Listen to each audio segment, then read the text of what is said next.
She introduced me to her parents as her boyfriend, and I had no idea we were even dating.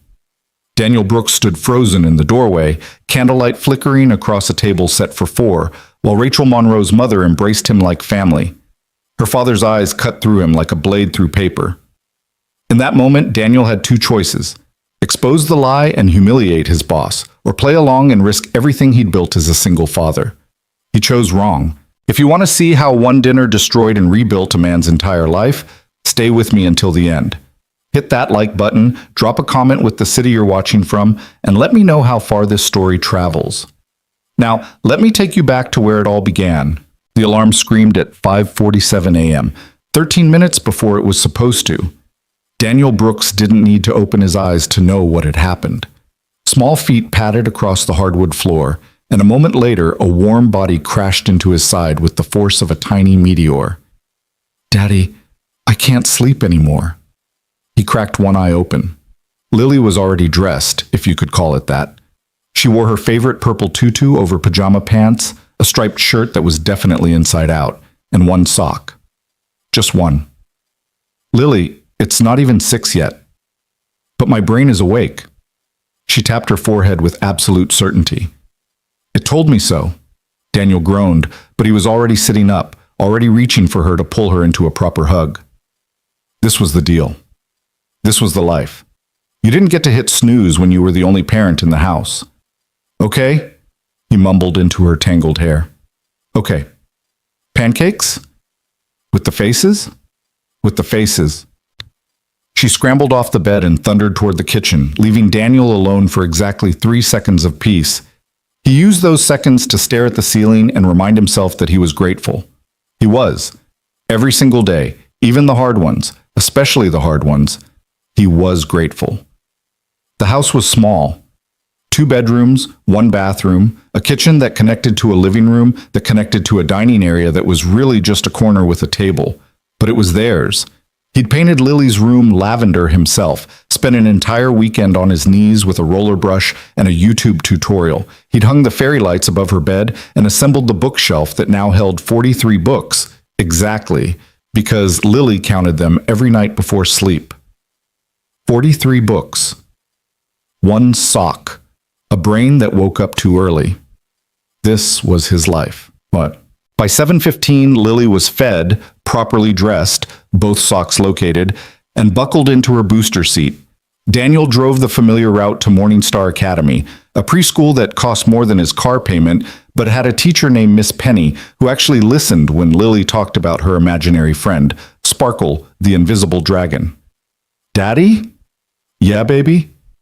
"Do you think Sparkle gets lonely when I'm at school?" Daniel glanced in the rearview mirror. Lily was staring out the window, her expression serious in that way only 4-year-olds could manage, like the weight of the universe rested on the answer. "I think," Daniel said carefully, "that Sparkle probably takes naps when you're gone. Dragons need a lot of sleep." "Because of the fire breathing?" "Exactly. Very tiring." Lily nodded, satisfied. Crisis averted. He pulled into the drop-off lane and unbuckled her himself, ignoring the line of cars behind him. Some of the other parents waved from their windows, efficient and rushed. Daniel wasn't efficient. He knelt on the sidewalk and zipped Lily's jacket all the way up, even though she'd unzip it the second she got inside. "I love you," he said. "Have the best day." "I love you more." She kissed his cheek, a sloppy, wet thing that left a smear of maple syrup he wouldn't notice until his first meeting. "Bye, Daddy." And then she was gone, swallowed by the bright yellow doors of the school, and Daniel was alone again. He sat in his car for a moment, engine idling. The radio played something soft. He never changed the station anymore, just let it wash over him like background noise. His phone buzzed. Rachel Monroe. "Don't forget the Henderson file. Meeting at 9. He typed back. "Got it. Short. Professional. The way it had always been." Daniel had worked at Monroe Creative for 3 years. It was a mid-sized marketing firm, not glamorous but stable, which was exactly what he needed. Stability, predictability. A paycheck that arrived every 2 weeks and health insurance that covered Lily's ear infections and his own therapy sessions, back when he still went. He was a senior graphic designer, which sounded more impressive than it was. Mostly, he made things look pretty. Logos, brochures, social media campaigns. He was good at it. Good enough to keep his job, good enough to earn occasional praise, not good enough to stand out. Standing out was dangerous. Standing out meant attention, and attention meant questions. And questions meant explaining why he left every day at 5:30 sharp, why he couldn't do happy hour, why his emergency contact was a neighbor named Mrs. Patterson instead of a wife. He'd learned to be invisible. It was safer that way. The office was already buzzing when he arrived. Monroe Creative occupied the third floor of a glass building downtown, all open floor plans and exposed brick, the kind of place that tried very hard to look like a startup, even though it had been around for 15 years. Daniel's desk was in the corner near the window, a strategic position that let him see who was coming without being in the direct line of foot traffic. He'd just settled into his chair when Marcus Chen rolled over on his wheeled stool, coffee in hand, grin already in place. "Heard you're having dinner with the boss tonight." Daniel's fingers froze over his keyboard. "What?" "Rachel. Dinner. Tonight." Marcus wiggled his eyebrows. "Don't play dumb. I saw the calendar invite." Daniel pulled up his email, scrolling frantically. There it was, an invitation he must have accepted without reading properly, buried between meeting reminders and spam. Subject: Dinner at my place. Testing a new recipe. From Rachel Monroe. Time, 7:00 p.m. His stomach dropped. "It's a work thing," he said, but even he didn't believe it. Rachel didn't invite people to her home. Rachel didn't cook. Rachel existed in the office like a force of nature, decisive, commanding, always 3 steps ahead of everyone else. "Sure it is?" Marcus patted his shoulder. "Good luck, man. And for the record, if this goes well, I expect a raise through association." Daniel didn't laugh. He was too busy staring at the calendar invite, trying to figure out what he'd gotten himself into. The morning passed in a blur of meetings and deadlines. The Henderson file was approved with minor revisions. A new client wanted a brand refresh by Friday. Impossible, but Daniel said yes anyway because saying no wasn't really an option. He ate lunch at his desk, a sad sandwich from the vending machine, and tried not to think about dinner. But Rachel made that impossible. She appeared at his desk around 2 p.m., which never happened. Rachel had an office with a door and glass walls that let her observe without participating. She didn't make rounds. She sent emails. "Daniel!" She was wearing a navy blazer that probably cost more than his rent. Her dark hair pulled back in a way that looked effortless but definitely wasn't. "I wanted to confirm tonight." "Right. Yeah. The recipe thing." He was suddenly very aware of the mustard stain on his tie. "I'm making risotto." She said it like a challenge, like risotto was a test he could fail. 7:00. Don't be late. I have to arrange childcare. Your neighbor, Mrs. Patterson." Rachel's gaze was steady, unflinching. "Already handled. I asked her assistant to reach out." Daniel blinked. "You asked about my babysitter?" "I ask about everything." She smiled then, quick and sharp. "See you tonight." She walked away before he could respond, heels clicking against the concrete floor like a countdown. Mrs. Patterson was 73 years old and had raised 5 children of her own, all of whom had grown up and moved away, leaving her with a quiet house and too much time. She'd started babysitting Lily 2 months after Daniel moved into the neighborhood, refusing payment until he finally wore her down with a combination of stubbornness and casseroles.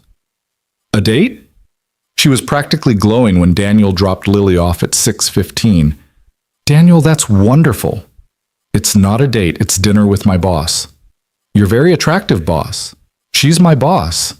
"She's also very attractive." Lily tugged on Mrs. Patterson's sleeve.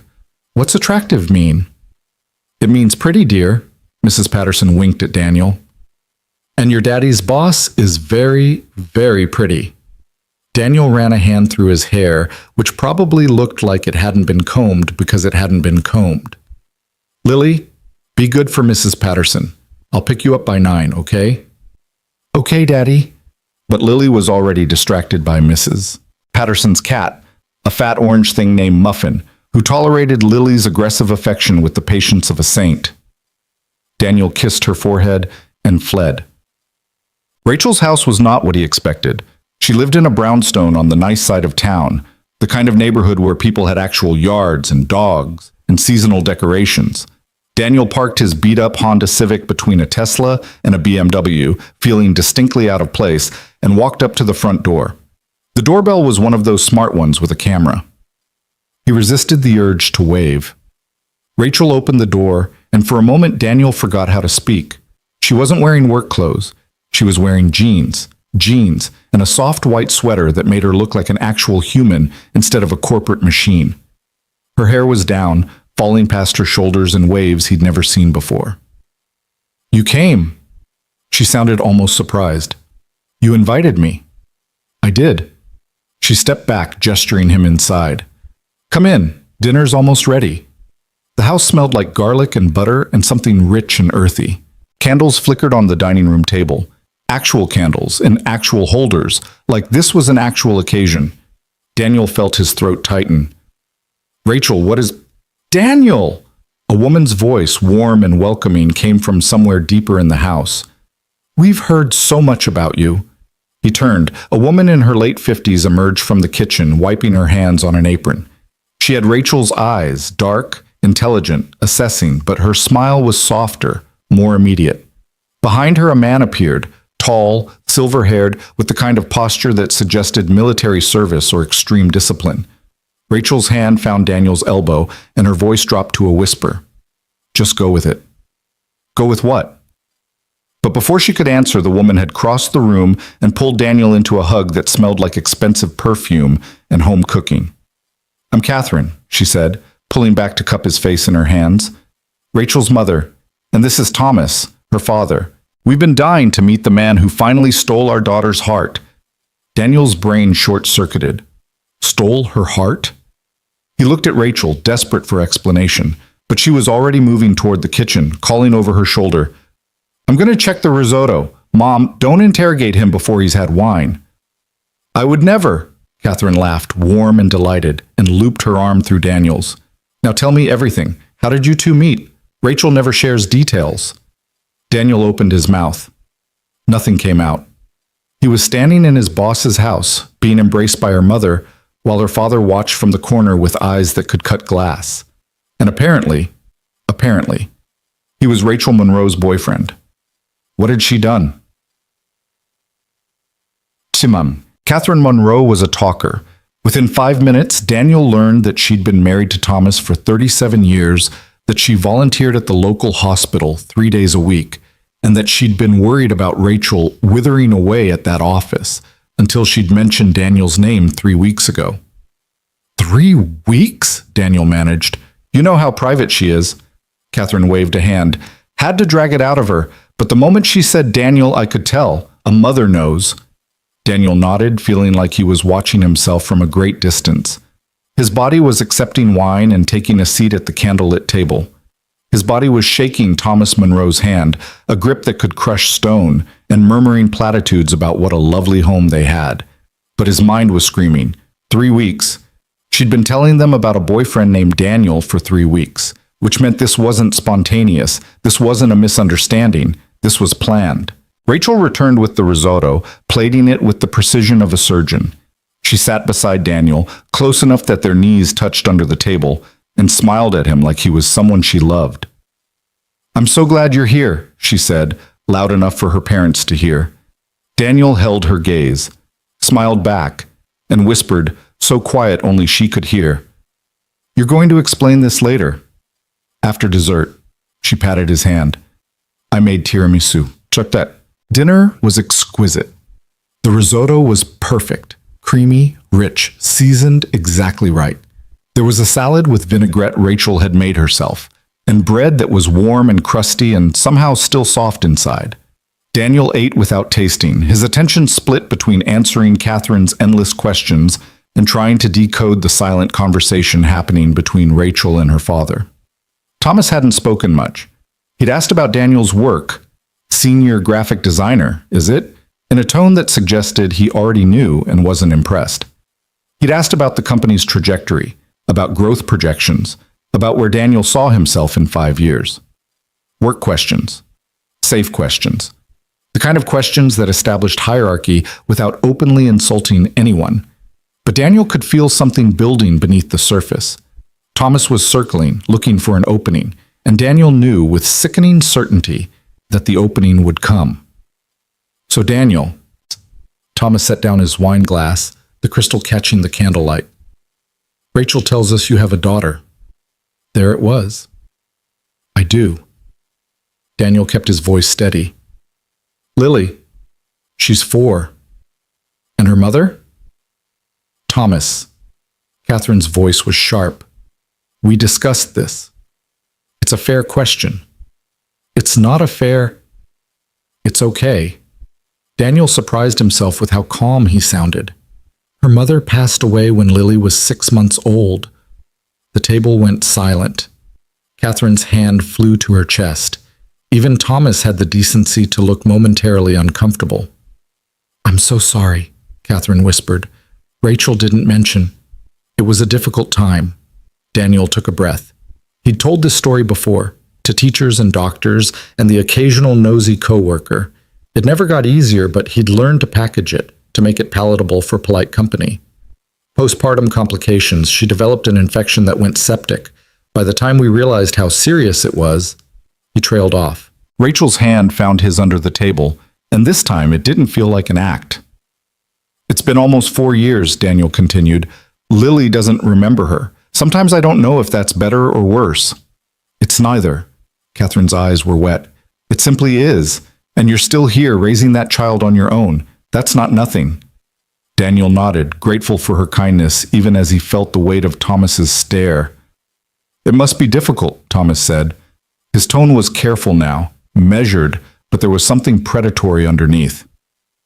Single fatherhood, demanding career, and now a relationship? Dad. Rachel's voice was ice. I'm just curious how he plans to manage it all. Thomas leaned back in his chair, arms crossed. Rachel's not the type to come second. She's ambitious, driven. She needs a partner who can match that. And forgive me, Daniel, but a man with your obligations... He paused, letting the silence fill with implication. How can you possibly offer her what she deserves? Daniel felt the familiar flush of shame, the automatic instinct to apologize, to shrink, to make himself smaller. He'd done it for years, in job interviews, in parent groups, in the quiet judgments of strangers who saw a young man with a stroller and assumed the worst. But something was different tonight. Maybe it was the wine. Maybe it was the way Rachel's hand gripped his under the table, tight and certain. Maybe it was the thought of Lily, asleep at Mrs. Patterson's house, trusting that her father would come back for her like he always did. Daniel straightened his spine. Mr. Monroe, he said, I don't think you're asking how I can offer Rachel what she deserves. I think you're asking why she should bother with someone like me. Thomas's eyes narrowed, but he didn't deny it. Here's the truth. Daniel released Rachel's hand and placed both of his palms flat on the table, a gesture of openness, of vulnerability. I'm not rich. I don't drive a nice car. I can't take your daughter to Europe on a whim or buy her jewelry that costs more than my annual salary.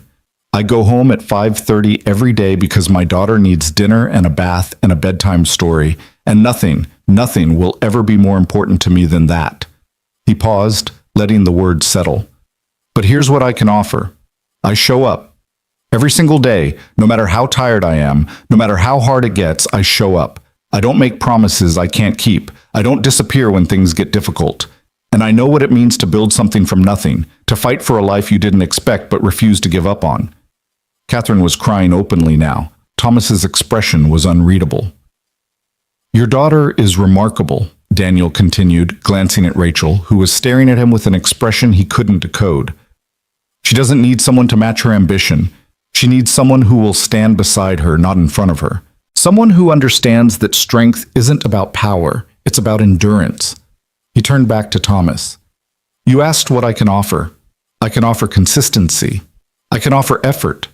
I can offer a man who learned, through the hardest possible circumstances, that love isn't about grand gestures. It's about the small things done over and over until they become unshakable. The silence stretched. Daniel's heart was pounding, adrenaline coursing through his veins. He'd said too much. He'd overstepped. Thomas Monroe was going to eviscerate him with a single word, and tomorrow he'd probably be fired. But then Thomas did something unexpected. He smiled. It was small, reluctant, barely a curve of the lips, but it was there. "Well," Thomas said, reaching for his wine, "at least he has a spine." Catherine burst out laughing, the tension shattering like glass. Rachel exhaled beside him, and Daniel realized she'd been holding her breath. "I told you," Rachel said, and Daniel couldn't tell if she was speaking to him or her father. "I told you he was different." Thomas raised his glass in a motion that might have been a toast, might have been a challenge. "Different, perhaps, but different isn't always better. We'll see." Dessert was quiet. Catherine asked about Lily, her favorite color, purple, her favorite food, macaroni and cheese, but only if Daniel made it, her favorite bedtime story, anything with dragons. Daniel answered, feeling the evening shift around him. Thomas still watched, still assessed, but the hostility had dimmed into something more like curiosity. Rachel walked him to the door at 9:15. "You didn't have to do that," she said.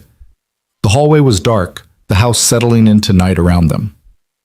"What you said to my father. You didn't have to invite me as a surprise boyfriend." She had the grace to look embarrassed. "It started as a white lie. They kept pushing about my personal life, and your name came out. I didn't expect them to fly in to meet you. So this was damage control? This was desperation." She leaned against the doorframe, suddenly looking exhausted. "My mother has been planning my wedding since I was 12. My father thinks I'm too focused on work to have a real life. They were starting to think something was wrong with me." "Something wrong with you?" Daniel shook his head. "Rachel, you're the most put-together person I know." "Exactly." Her voice cracked just slightly.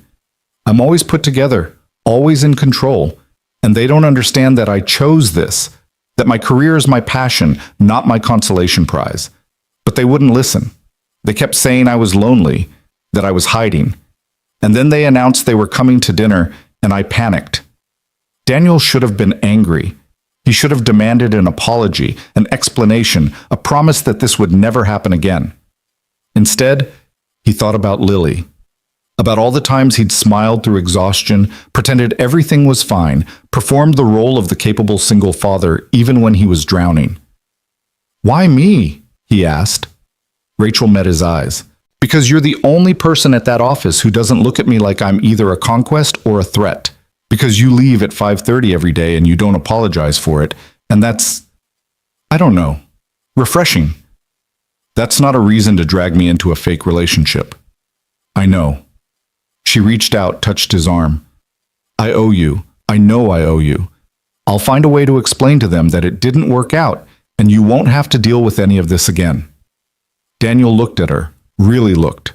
The polished exterior, the iron control, and beneath it all a woman just as terrified of being seen as he was. "Let me think about it," he said, "before you end anything."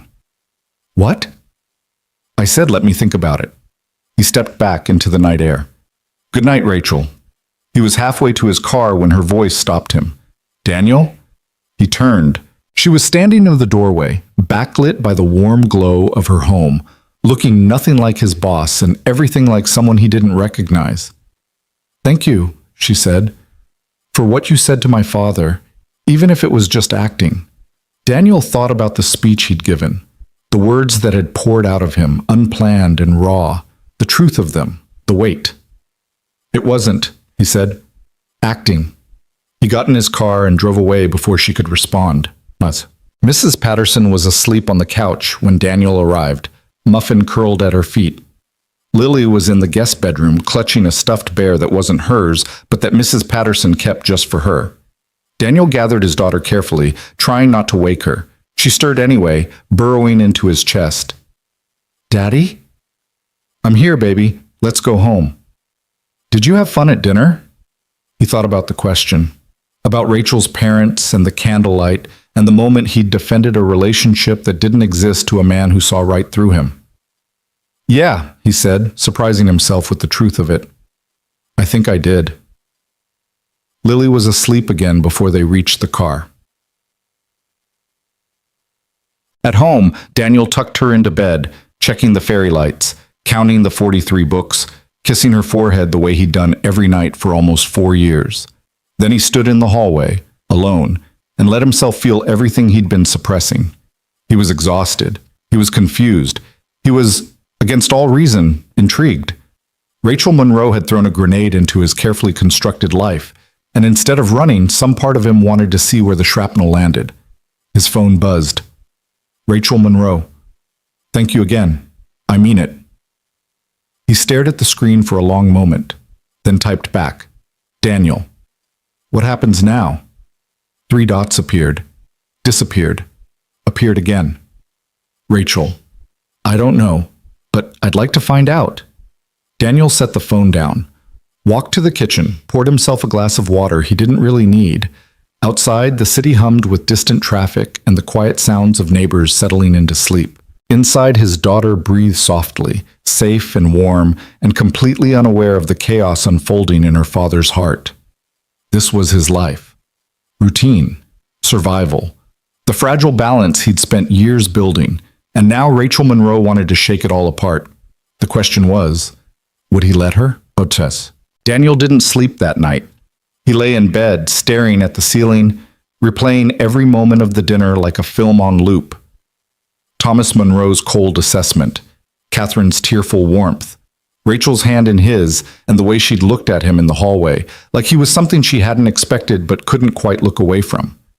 What was he doing? He had a system. Wake up, make pancakes, drop Lily at school, work, pick Lily up, dinner, bath, bedtime stories, sleep. Repeat. The rhythm was everything.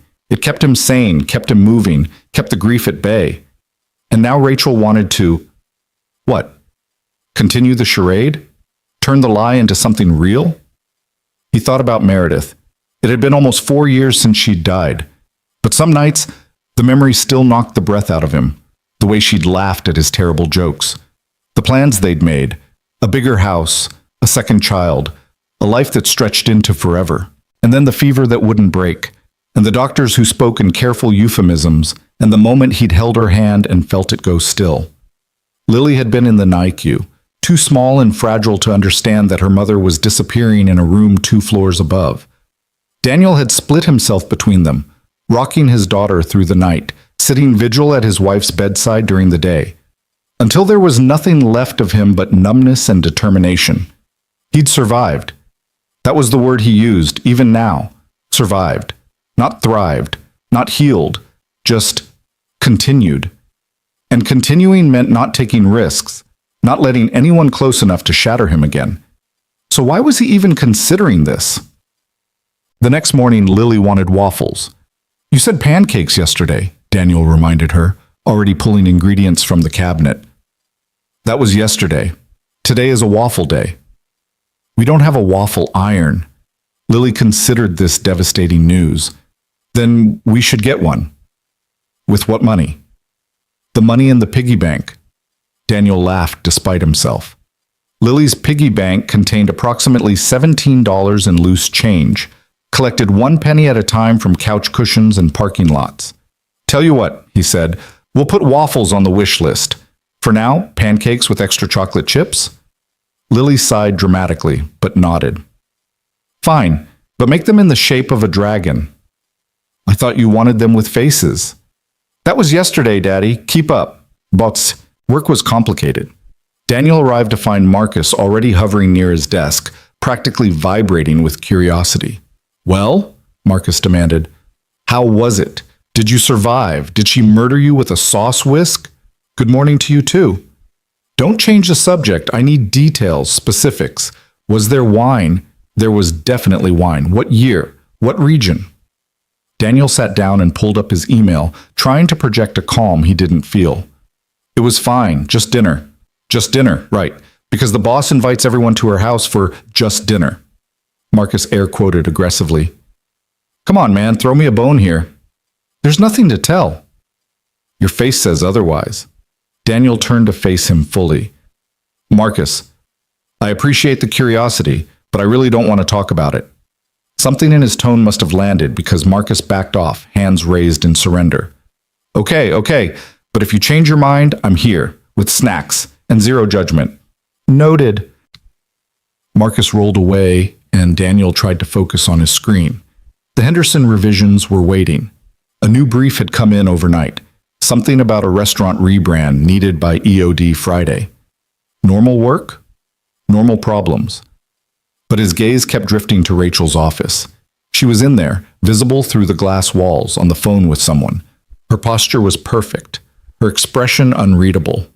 Every few minutes, she'd type something or jot a note or nod in that decisive way she had. Completely professional, completely in control. Like last night had never happened. Daniel wasn't sure if he was relieved or disappointed.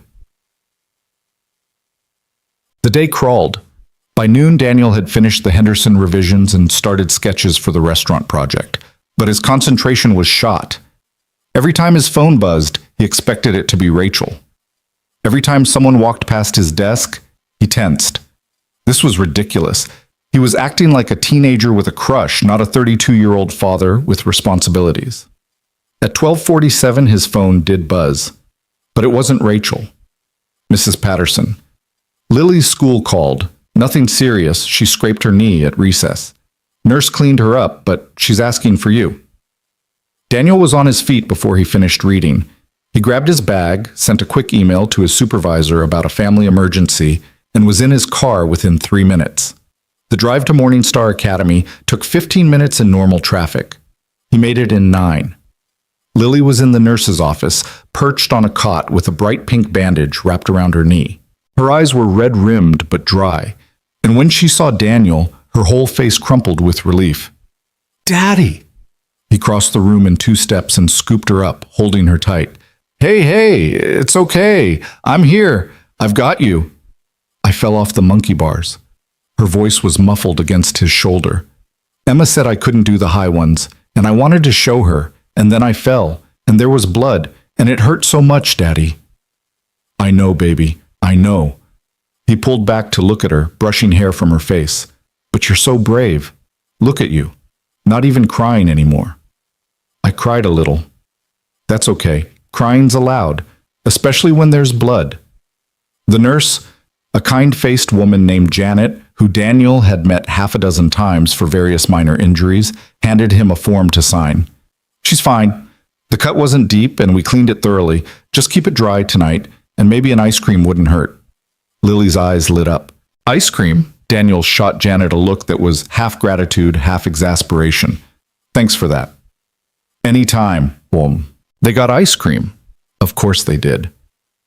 Lily sat in the passenger seat of the Honda, car seat removed for the special occasion because she was very big now and had earned it, and worked through a cone of strawberry swirl with methodical focus. Daniel watched her, his own vanilla untouched. "Daddy?" "Yeah?" "Why did you look so worried when you came in?" He considered lying. Considered saying he always looked worried, or that it was just the drive, or any of the small untruths parents told to shield their children from unnecessary weight. But Lily was watching him with those big, serious eyes, and he remembered what Meredith used to say. "Kids know. They always know." "Because I love you," he said simply. "And when you're hurt, even a little bit, it's like I'm hurt too. That's how love works." Lily thought about this. "So when I fall down, you fall down inside?" "Something like that." "That seems hard." "It is sometimes." "But you still love me anyway?"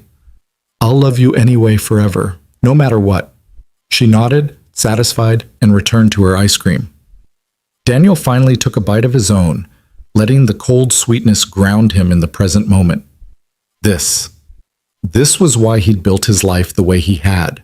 This was why routine mattered, why he didn't take risks, why he came home at 5:30 every single day, because this little girl needed him, and he would never, ever let her down. By the time they got home, Lily's knee was forgotten in favor of more pressing concerns. Specifically, whether Sparkle the invisible dragon would approve of her bandage. "Dragons like pink, right, Daddy?" "I think dragons like whatever color you tell them to like." "Okay, then Sparkle likes pink and purple and maybe a little bit of gold." That's a very stylish dragon. Lily beamed and ran off to her room to show Sparkle the bandage in person. Daniel started dinner, mac and cheese, the homemade kind, because his daughter deserved comfort food after a hard day. He was stirring the cheese sauce when his phone buzzed. Rachel Monroe. I heard you left early. Everything okay? He stared at the message for a long moment, then typed, Daniel. Lily scraped her knee. She's fine now. 3 dots. Then, Rachel. Good. Kids are resilient. Daniel. They have to be. A pause. Then, Rachel. Can we talk? Not about last night. About something else. Daniel's stomach tightened. He glanced toward Lily's room, where he could hear her narrating an elaborate story to her invisible dragon. Daniel. I have Lily tonight. Rachel. I know. Tomorrow then. Lunch? He should say no. Should draw the line, maintain the boundary, protect the routine that kept him safe.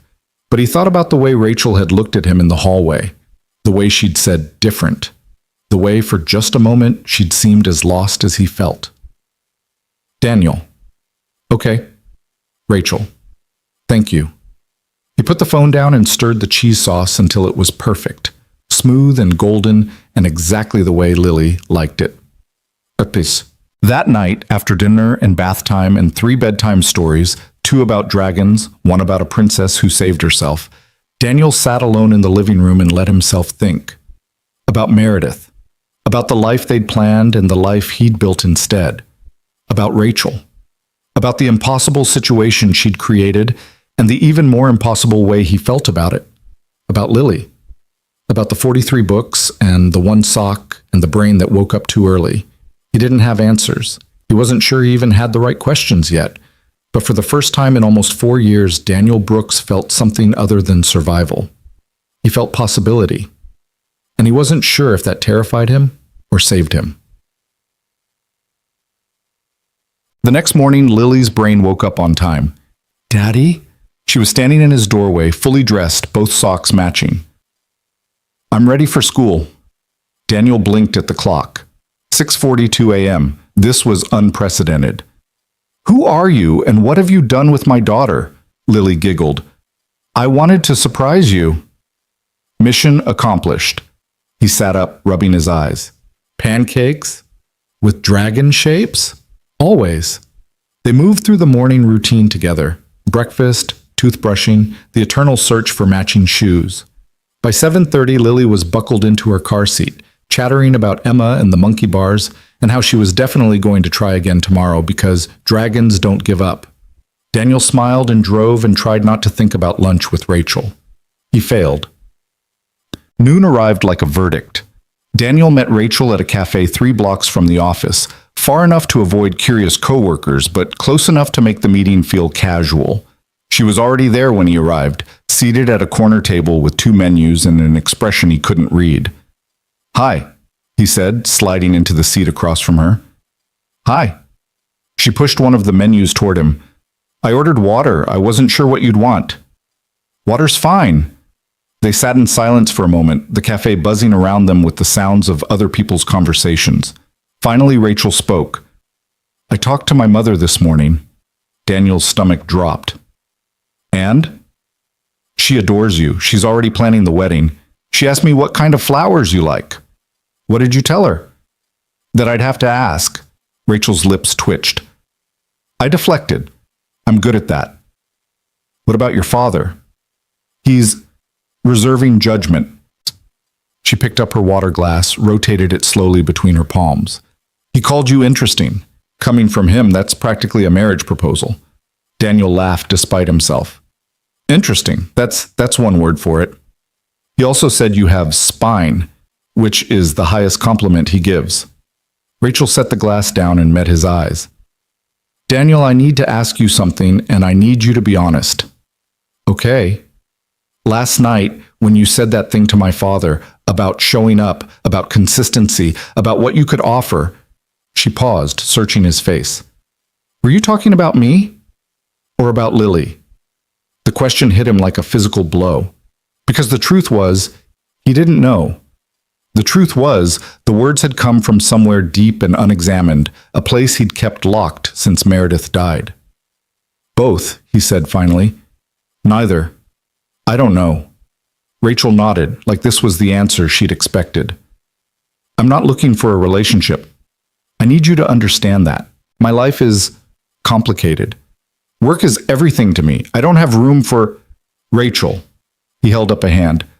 I'm a single father with a 4-year-old. I don't have room for anything either. That's not what this is about. Then what is it about? Daniel thought about the question, about the dinner and the deception, and the strange, unexpected connection that had formed between them. I think, he said slowly, it's about two people who are really good at being alone, realizing that alone isn't the same as okay. Rachel stared at him. For a long moment, neither of them spoke. Then she laughed, a real laugh, unexpected and almost startled. That's either the most insightful thing I've ever heard, she said, or the worst pickup line in history. Probably both. She shook her head, but she was smiling now. So what do we do? I have no idea. Daniel picked up his menu, pretending to study it. But maybe we could start with lunch.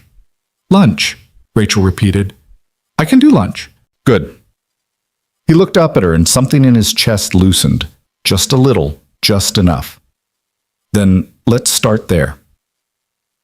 They ordered, they ate, they talked about work and weather and the absolutely insane amount of sugar in children's breakfast cereals.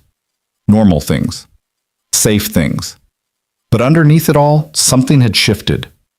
Daniel didn't know what to call it. Didn't know if it had a future or if it would collapse under the weight of everything they weren't saying. But for the first time in almost 4 years, he wasn't just surviving, he was starting to live. That night, after Lily was asleep and the house was quiet, Daniel stood at the window and watched the city lights blink in the distance. His phone buzzed. Rachel Monroe, thank you for today. I needed that. He typed back. Daniel. Me too. Then after a moment, Daniel. Same time Friday, 3 dots. Then, Rachel. I'd like that. Daniel smiled in the dark, set the phone down, and for the first time in a very long time, went to bed without dreading the morning. 3 weeks passed and Daniel discovered something strange. Happiness could be terrifying. Friday lunches became a ritual. He and Rachel would meet at the same cafe, same corner table, and talk about everything except what was actually happening between them. They discussed work projects and weekend plans and the absurd price of organic produce. Rachel asked about Lily's latest dragon adventures. Daniel asked about the merger rumors circulating through the office. They laughed more than either of them expected, and then they would return to work, walk to their separate spaces, and pretend nothing had changed. But everything had changed. Daniel noticed it in small ways at first, the way Rachel's eyes would find his during meetings, a flicker of something private passing between them. The way she started stopping by his desk with questions she could easily have sent by email. The way his heart rate picked up whenever his phone buzzed with her name. He noticed it at home too. The mornings felt lighter. He caught himself humming while making breakfast, something he hadn't done in years. Even Lily noticed. Daddy, you're smiling a lot, she said one morning, studying him over her cereal bowl. Am I? Yes, your face is different. It's like sunnier. Daniel laughed and kissed the top of her head. Maybe the sun is just brighter these days. That doesn't make sense, Lily said, with the devastating logic of a 4-year-old. The sun is always the same brightness. We learned that in school. Did you now? Miss Penny showed us a video. The sun is very hot and very far away, and it never changes. Well, Daniel said, scooping up their empty bowls, maybe Daddy is just happy. Lily considered this. Why? Because I met someone who makes me feel like myself again, he thought. Because for the first time since your mother died, I don't feel like I'm just going through the motions. But he couldn't say that. Not yet. Maybe not ever. Because I have you, he said instead. That's plenty of reason. Lily smiled, satisfied with this answer, and ran off to find her shoes. Daniel watched her go, feeling the familiar ache of love and fear that came with fatherhood. He was building something fragile here, something that could shatter if he wasn't careful. The question was whether he was willing to risk it.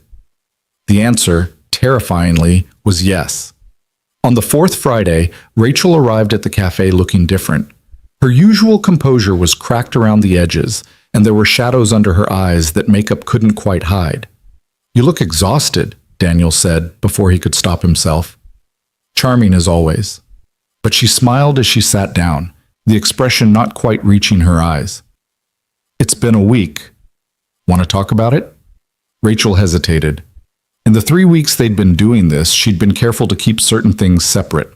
Work stayed at work. Family stayed in the past. The lunches were a neutral zone, a pocket of space where neither of them had to be anything other than two people sharing a meal. But something had shifted. Daniel could see it in the way she held herself, the tension in her shoulders, the way she kept glancing at her phone like she expected bad news. "My father's in town," she said finally. Daniel's stomach clenched. "Again?" "Again. He says it's for business, but I know better. He's checking up on me, on us." She laughed, but there was no humor in it. "He called yesterday to ask if you were still in the picture." Those were his exact words. "In the picture." "And what did you tell him?" "I told him we were taking things slow, that we're both busy professionals with complicated lives, that he needed to stop treating my relationships like quarterly reports." "How'd he take that?" "About as well as you'd expect."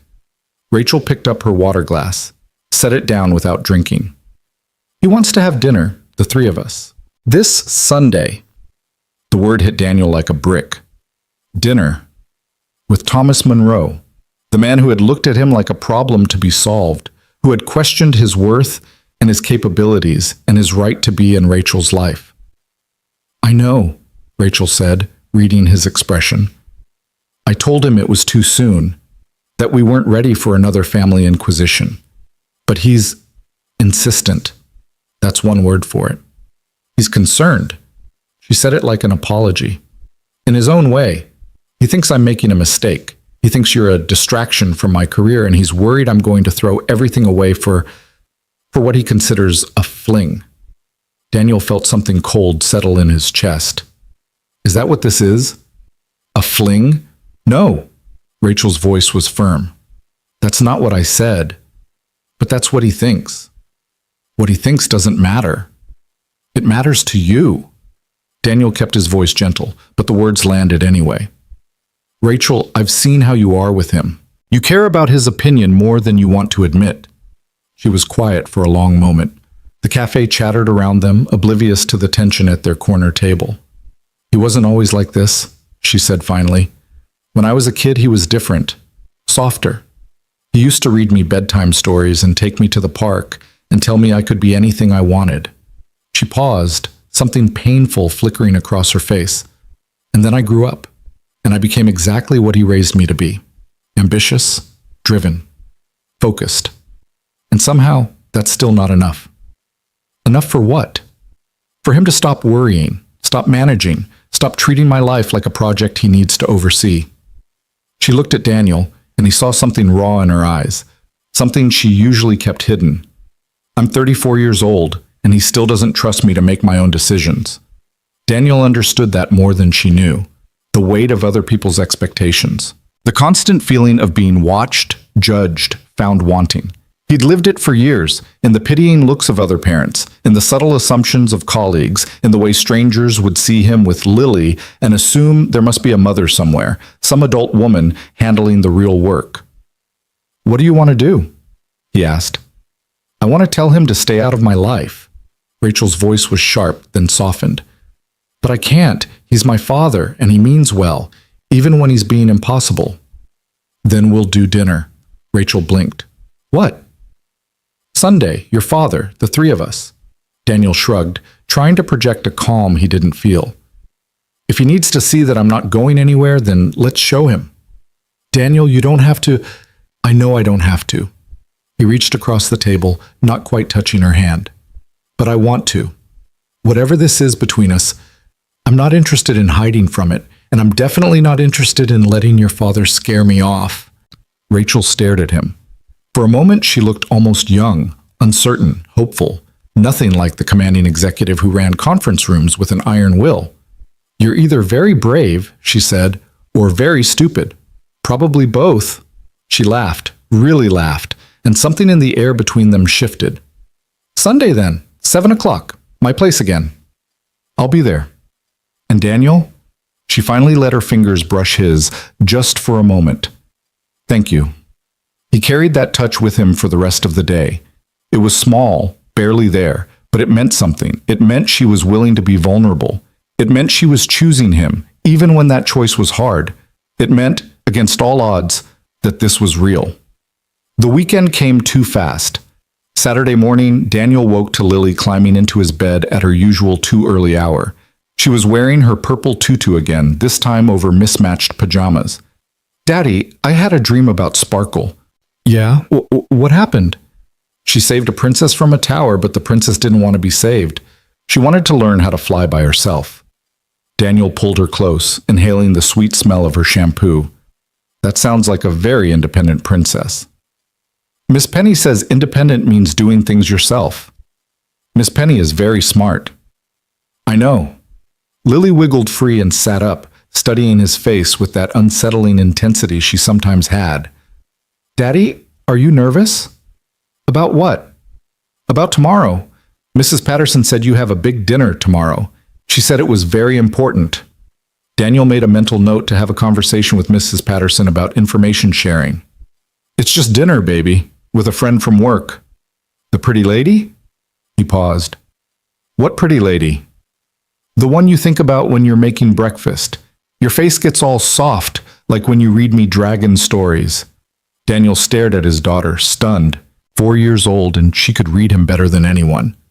Her name is Rachel, he said finally. And yes, she's going to be at the dinner with her dad. Is her dad nice? He's cares about her a lot. That's what dads do. Lily nodded, accepting this. Like how you care about me. Exactly like that. So he just wants to make sure you're a good person? Daniel blinked. Sometimes his daughter's insight was almost supernatural. Yeah, Lily, that's exactly what he wants. Well, you are a good person. She said it with absolute certainty, like stating a fact about the sun being hot or the sky being blue. You're the best person. He'll see that. Daniel's throat tightened. He gathered her into a hug, holding on maybe a little too tight. I love you, he whispered. You know that, right? I know, Daddy. She patted his back with her small hand. I love you more. Sunday arrived with the inevitability of a train. Daniel spent the morning cleaning an already clean house, more to burn nervous energy than out of any real need. Lily watched him with amusement, offering commentary from her perch on the couch. You already wiped that counter 3 times. I want it to be clean. It's very clean. You could eat off it. That's what Mrs. Patterson says when something is very clean. Good. Are you going to wear something nice? Daniel paused, rag in hand. What's wrong with what I'm wearing? Lily tilted her head, examining his jeans and faded t-shirt. Nothing, but if it's a fancy dinner, maybe you should wear the shirt with buttons, the blue one. You think so? Sparkle thinks so too. Daniel couldn't argue with a dragon. By 6:30, he was dressed in the blue button-down, freshly shaved, and sitting in Mrs. Patterson's living room while she fussed over Lily's overnight bag. I packed extra snacks, Mrs. Patterson said, pressing a Ziploc bag of goldfish crackers into his hands. And her purple pajamas, and the stuffed bear. She won't sleep without the bear. I know. And you'll call if you need me to keep her longer? It's just dinner. I'll be back by 9. Mrs. Patterson raised an eyebrow. It's never just dinner when fathers are involved. Daniel couldn't argue with that either. Lily hugged him tightly at the door, her small arms squeezing with surprising force. Good luck, Daddy. Thank you, baby. I'll see you in a few hours. Tell Rachel I said hi. How do you know it's Rachel? Lily rolled her eyes with the exasperation only a 4-year-old could muster. Because you only look that scared when something matters. She disappeared into Mrs. Patterson's house before he could respond, leaving Daniel standing on the doorstep, absolutely floored by his daughter's perception. He drove to Rachel's house with the radio off, the silence giving him too much space to think. His palms were sweating against the steering wheel. His heart was beating too fast. He felt like he was heading into battle, not dinner. But then again, with Thomas Monroe, dinner probably was battle. Rachel opened the door before he could knock. She was wearing a simple black dress, elegant but understated, and her hair was swept up in a way that made her look softer than usual. Vulnerable, almost. "You came. Did you think I wouldn't?" "I thought you might come to your senses." She stepped back to let him in. "There's still time to run." "I don't run." Daniel stepped over the threshold, and the door closed behind him with the finality of a seal. "Not anymore." Thomas Monroe was waiting in the living room. He stood by the fireplace, unlit, purely decorative, with a glass of whiskey in his hand and an expression that could freeze water. Catherine was nowhere to be seen. "Mom couldn't make it," Rachel said, as if reading Daniel's thoughts. "Something came up with the hospital benefit. It'll just be the three of us." Just the three of them. Daniel and Rachel and the man who had made it abundantly clear that he considered Daniel unworthy of his daughter. Perfect. "Mr. Monroe." Daniel extended his hand. "Good to see you again." Thomas took the handshake, his grip just shy of painful. "Daniel, I'm glad you could make it." "I wouldn't miss it." "Wouldn't you?" Thomas released his hand and turned to settle into an armchair, gesturing for Daniel to take the couch. "I imagine a man with your responsibilities has plenty of reasons to avoid uncomfortable situations." "Dad," Rachel's voice was sharp, "I'm just making conversation." Thomas took a sip of his whiskey, watching Daniel over the rim. "Tell me, how is your daughter? Lily, isn't it?" "She's wonderful." Daniel kept his voice even, refusing to rise to the bait. "She's 4 now, smart, curious, obsessed with dragons. She told me this morning that I needed to wear a nice shirt because Sparkle thinks so." "Sparkle?" "Her invisible dragon."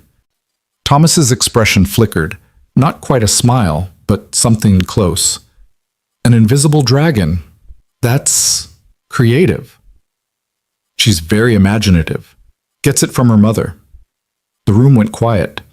Daniel hadn't meant to mention Meredith. The words had just slipped out, a reflex born from years of answering questions about Lily. Rachel stepped in smoothly, her hand finding Daniel's shoulder. "Should we move to the dining room? The roast is almost ready." Dinner was tense. The roast was excellent. Rachel had clearly spent hours on it, but Daniel barely tasted it. He was too busy navigating the conversational minefield that Thomas laid out with precision. "So," Thomas set down his fork, dabbing at his mouth with a cloth napkin. "Rachel tells me you've been seeing quite a bit of each other." "We have." "Lunches, dinners, time that could be spent on more productive pursuits." "I'd argue that getting to know each other is productive." "Would you?" Thomas leaned back, crossing his arms. "And how do you define productivity, Daniel? Because from where I'm sitting, I see a man who leaves work every day at 5:30, who takes personal calls during business hours, who prioritizes his child over his career advancement." "You say that like it's a criticism." "I say it like it's a fact, one that concerns me."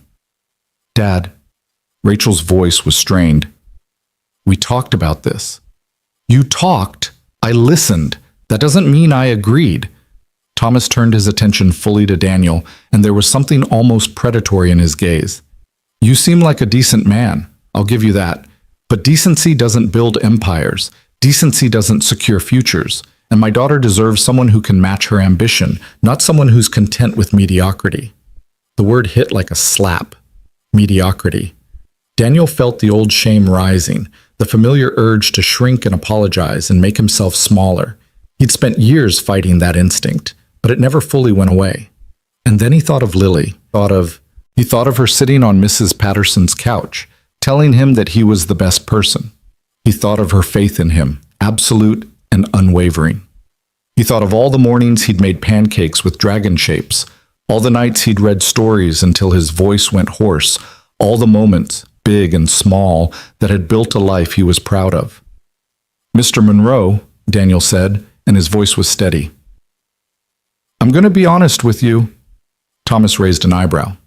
"By all means." "You're right. I'm not ambitious the way you define ambition. I don't work 80-hour weeks. I don't chase promotions at the expense of everything else. I go home at 5:30 because my daughter needs me, and I take personal calls because she's the most important thing in my life." He paused, letting the words settle. "But that doesn't make me mediocre." It makes me present. It makes me reliable. It makes me the kind of man who knows what really matters and isn't afraid to prioritize it. Thomas opened his mouth to respond, but Daniel wasn't finished. You want to know what I can offer your daughter? I can offer her stability. I can offer her someone who shows up every single day, even when it's hard. I can offer her honesty, loyalty, and a partnership built on respect, not competition. Daniel leaned forward, meeting Thomas's gaze directly. I know I'm not what you imagined for Rachel.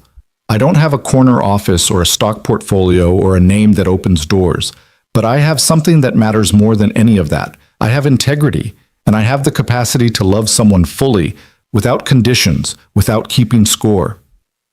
The room was silent. Rachel had gone very still beside him, her hand finding his under the table.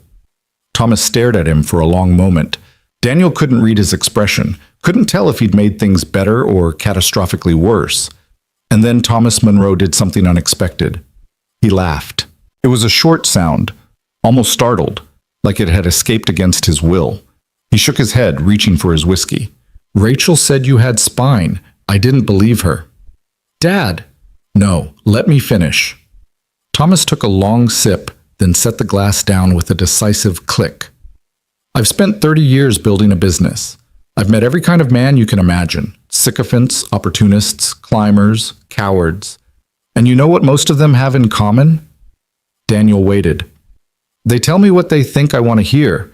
They make promises they have no intention of keeping. They smile and nod and agree with every word that comes out of my mouth. Thomas leaned forward, something almost like respect flickering in his eyes.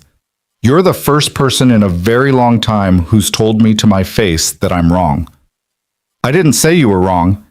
You said my definition of ambition was limited. That's the same thing. Thomas waved a hand. I'm not saying I agree with you. I'm not saying I approve of this, whatever this is, but I respect a man who stands his ground. That's not nothing. Daniel didn't know how to respond. He'd expected anger, dismissal, another attack on his inadequacy. Not this. I'm still watching you, Thomas continued. Don't think for a second that one pretty speech changes my mind, but I'm willing to reserve judgment. For now. He turned to Rachel and something in his face softened, just slightly, just enough to glimpse the father underneath the executive. You could do worse, he said. I'll give you that. Rachel's hand tightened on Daniel's. Thanks, Dad. Don't thank me yet. I still think you're making things unnecessarily complicated. Thomas picked up his fork and returned to his roast. But you're an adult. You get to make your own mistakes. Gee, thanks. You're welcome. And just like that, the tension broke. Not disappeared. Thomas Monroe wasn't the type to let things go easily, but shifted into something more manageable. They finished dinner with something approaching normal conversation. Thomas asked about Daniel's work, actually listening to the answers this time. Daniel asked about Thomas's business and was surprised to find genuine intelligence behind the bravado. By the time dessert was served, a chocolate mousse that Rachel definitely hadn't made herself, Daniel was almost relaxed. Almost. Rachel walked him to the door at 9:15, just like before, but this time something was different. The air between them felt charged, electric with possibility. That was... Daniel trailed off, searching for the right word. Intense? I was going to say terrifying, but intense works too. Rachel laughed, leaning against the doorframe.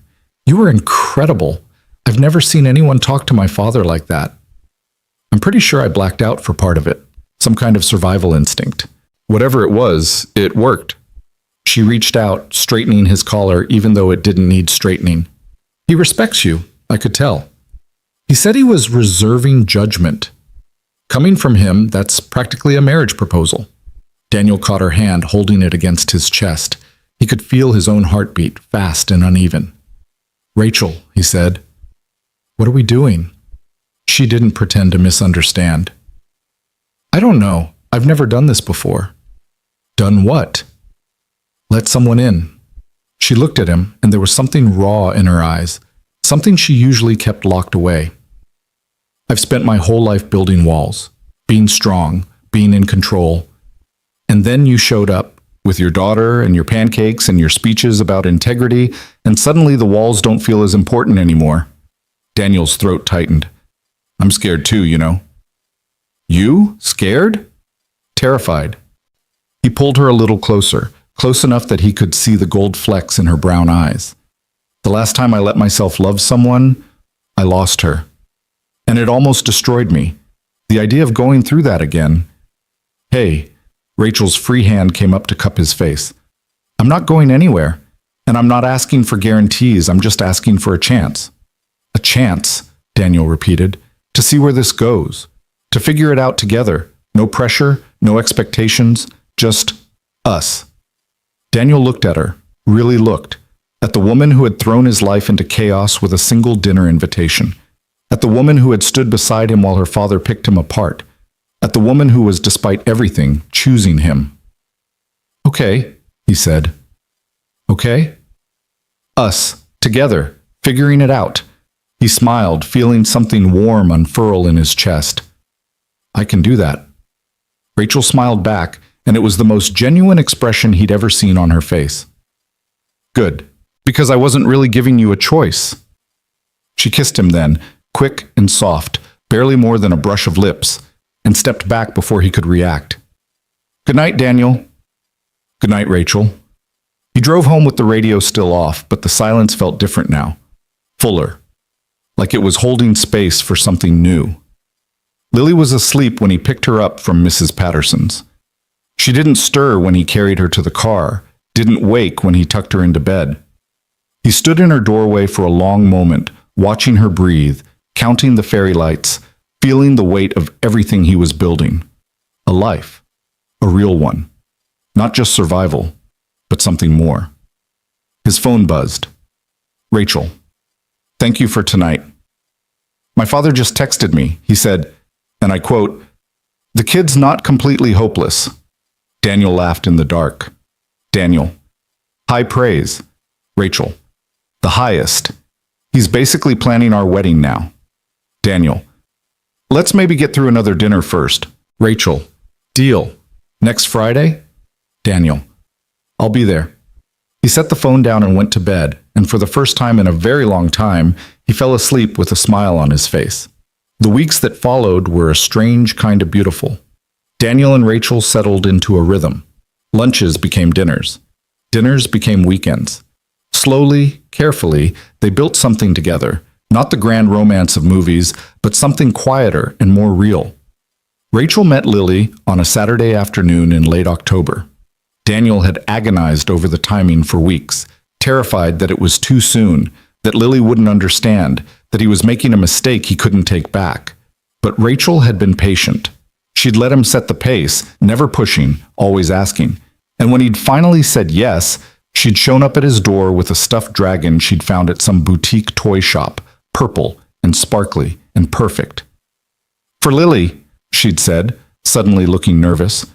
I hope it's okay. I didn't know if she already had a purple dragon, but you said purple was her favorite color. And Rachel. Daniel had taken her hand, steadying her. It's perfect. And it was. Lily had studied Rachel with the intensity of a scientist examining a new specimen. She'd ask questions. Are you Daddy's friend? Do you like dragons? Can you do the voices when you read stories? And Rachel had answered each one seriously, without condescension. By the end of the afternoon, they were sitting on Lily's bedroom floor, making up stories about Sparkle and the new dragon, whose name was Glitter because obviously. Daniel had watched from the doorway, heart so full it hurt, but the happiness came with complications. At work, rumors started circulating. Nothing overt.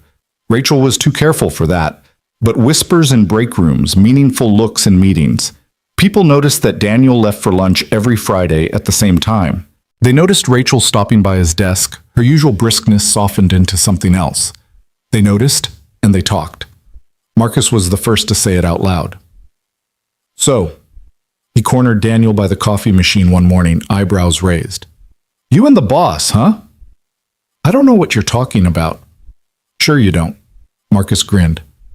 Look, I'm not judging. She's terrifying, but in like a hot way. I respect it. Marcus, I'm just saying, if the rumors are true, you might want to be careful. Not everyone's going to be as supportive as me. Daniel knew he was right. Office relationships were complicated enough without the power dynamic of dating your boss. People would assume things, that he was using Rachel for advancement, that she was showing favoritism, that neither of them could be trusted to be professional. He brought it up at dinner that night. People are talking, he said, pushing pasta around his plate. At work. About us. Rachel nodded, unsurprised. I know. I've heard. Does it bother you? Does it bother you? Daniel considered the question. Did it bother him? The whispers, the assumptions, the unspoken judgment? I've spent my whole life being judged, he said finally, for being a young father, for being a single dad, for not fitting whatever mold people thought I should fit. I thought I'd gotten used to it. But this is different. How? Because it's not just me anymore. He met her eyes across the table. If this goes wrong, it affects both of us. Your reputation, my job, everything we've built. Rachel set down her fork. Do you want to stop? Keep things professional until we figure out what this is? No. The answer came immediately, without hesitation. I don't want to hide. I just want to be smart about it. Smart how? I don't know yet, but we'll figure it out together, right? That's what we said, us figuring it out. Rachel smiled, reaching for his hand. Yeah, that's what we said. They didn't figure it out that night, or the next, but they kept trying, kept talking, kept showing up for each other even when it was hard. And slowly, the rumors lost their power. People got used to seeing them together. The whispers faded into background noise. There were still challenges. Thomas Monroe remained skeptical, requiring regular proof that Daniel was serious about Rachel. Lily had her moments of confusion, asking questions Daniel didn't always know how to answer. Work got complicated when a major client specifically requested Daniel on a project, and suddenly everyone was wondering if Rachel had played favorites. She hadn't. The client had seen Daniel's work at a conference 2 years earlier and remembered his name. But the suspicion lingered, and Daniel spent weeks proving himself, working harder than he ever had to show that his success was earned. It was exhausting. It was frustrating. It was somehow exactly what he needed. Because every challenge that came their way, they faced together. Every obstacle became an opportunity to build trust. Every argument, and there were arguments, heated ones, ended with them closer than before. By November, Daniel understood something he hadn't let himself believe for almost 4 years. He was in love. Not the desperate, consuming love of his 20s. Not the grief-tinged memory of what he'd had with Meredith. Something new, something steady, something that felt, against all odds, like it might actually last. He told Rachel on a Thursday night, after Lily was asleep and they were sitting on his small couch, watching a movie neither of them was really watching. I love you. The words came out simpler than he'd expected. No preamble, no build-up, just truth. Rachel went very still. For a terrible moment, Daniel thought he'd made a mistake, gone too fast, said too much, broken whatever fragile thing they'd been building. And then she turned to him, eyes bright with something he couldn't name. I love you too, she said. I have for a while now. You have? Since the first dinner, when you stood up to my father. She laughed, the sound slightly wet. I thought, this is either the bravest man I've ever met or the stupidest. And then I realized it didn't matter. Either way, I wanted him. Daniel pulled her close, feeling her heart beat against his chest. They sat like that for a long time, not speaking, not needing to, just together, just us. He thought of Lily, asleep in her room with 43 books and a new purple dragon. He thought of Meredith, gone but not forgotten. A ghost he was finally learning to carry instead of being crushed by. He thought of all the small moments that had led to this. The lunches, the dinners, the conversations, the fights, the laughter. He thought of Thomas Monroe saying, the kid's not completely hopeless. He thought of Rachel in his arms, loving him back. And for the first time in almost 4 years, Daniel Brooks felt like he was exactly where he was supposed to be. But life has a way of testing happiness, of finding the cracks and prying them open. The test came in early December, wrapped in a phone call Daniel never expected. He was at work when his cell buzzed, an unfamiliar number with a local area code. He almost ignored it, but something made him answer. "Is this Daniel Brooks?" Speaking. "Mr. Brooks, this is Principal Henderson at Morningstar Academy. There's been an incident with your daughter." Everything after that was a blur. He was in his car before he realized he'd left his coat. He was at the school in 10 minutes, running through the doors like the building was on fire. The secretary pointed him toward the nurse's office, and when he saw Lily sitting on the cot, his entire world collapsed and reformed in a single instant. She was crying, not the dramatic tears of a scraped knee, but real crying, deep, shuddering sobs that shook her whole body. "Lily." He was across the room in 3 steps, pulling her into his arms. "Baby, what happened?" "Daddy." Her voice was muffled against his chest. "They were mean. The kids were so mean." The nurse, Janet again, handed Daniel a box of tissues and quietly explained. There had been a family tree project. Each child was supposed to draw their family, parents, siblings, pets. Lily had drawn herself, Daniel, and 2 dragons, Sparkle and Glitter. One of the other children had asked where her mom was. Lily had said her mom was in heaven. And the child had laughed. Said Lily was lying. Said everyone had a mom, and if Lily didn't have one, something must be wrong with her. The teacher had intervened, but the damage was done. Lily had been inconsolable for the past hour. Daniel held his daughter and felt something crack inside him. This was the thing he'd always feared. The moment when his best efforts wouldn't be enough to protect her from the cruelty of the world. "Listen to me," he said, pulling back to look at her tear-streaked face. "There's nothing wrong with you. Nothing. Our family is different, and that's okay. Different doesn't mean broken. But everyone else has a mom." Lily's voice was small, devastated. "Why don't I have a mom?" Daniel took a breath. He'd known this question would come someday. He just hadn't been prepared for it to come now, in a nurse's office, with fluorescent lights buzzing overhead and his daughter's heart shattered on the floor. "You had a mom," he said carefully. "Her name was Meredith. She loved you so much, Lily, more than anything in the whole world." "Then why did she leave?" "She didn't leave, not by choice." Daniel's voice cracked, but he pushed through. "She got very sick, and the doctors couldn't make her better. She didn't want to go. She wanted to stay with you forever." "But she's gone now." "Her body is gone, but she's still with us in other ways." He touched Lily's chest, right over her heart. "Every time you're brave or kind or curious, that's her. That's the best parts of her, living in you." Lily was quiet for a long moment, processing. Then she looked up at him with those 2 old eyes. "Are you sad, Daddy, that she's gone?" Daniel thought about the question, about Meredith's laugh, her terrible puns, the way she'd looked at Lily in those first few hours after birth, exhausted and radiant and so full of love it seemed to glow. "Sometimes," he admitted, "but mostly I'm grateful. Grateful that I got to know her. Grateful that she gave me you." He pressed a kiss to Lily's forehead. "You're the best thing that ever happened to me, Lily Brooks. Don't ever forget that." Lily sniffled, but something in her expression shifted. The devastation was still there, but underneath it something else was growing, something that looked almost like hope. "Daddy? Yeah, baby? Can we get ice cream on the way home?" Daniel laughed, a wet, relieved sound that was half sob. "Yeah," he said. "We can definitely get ice cream." He texted Rachel from the car. Lily had a rough day, might need to take some time.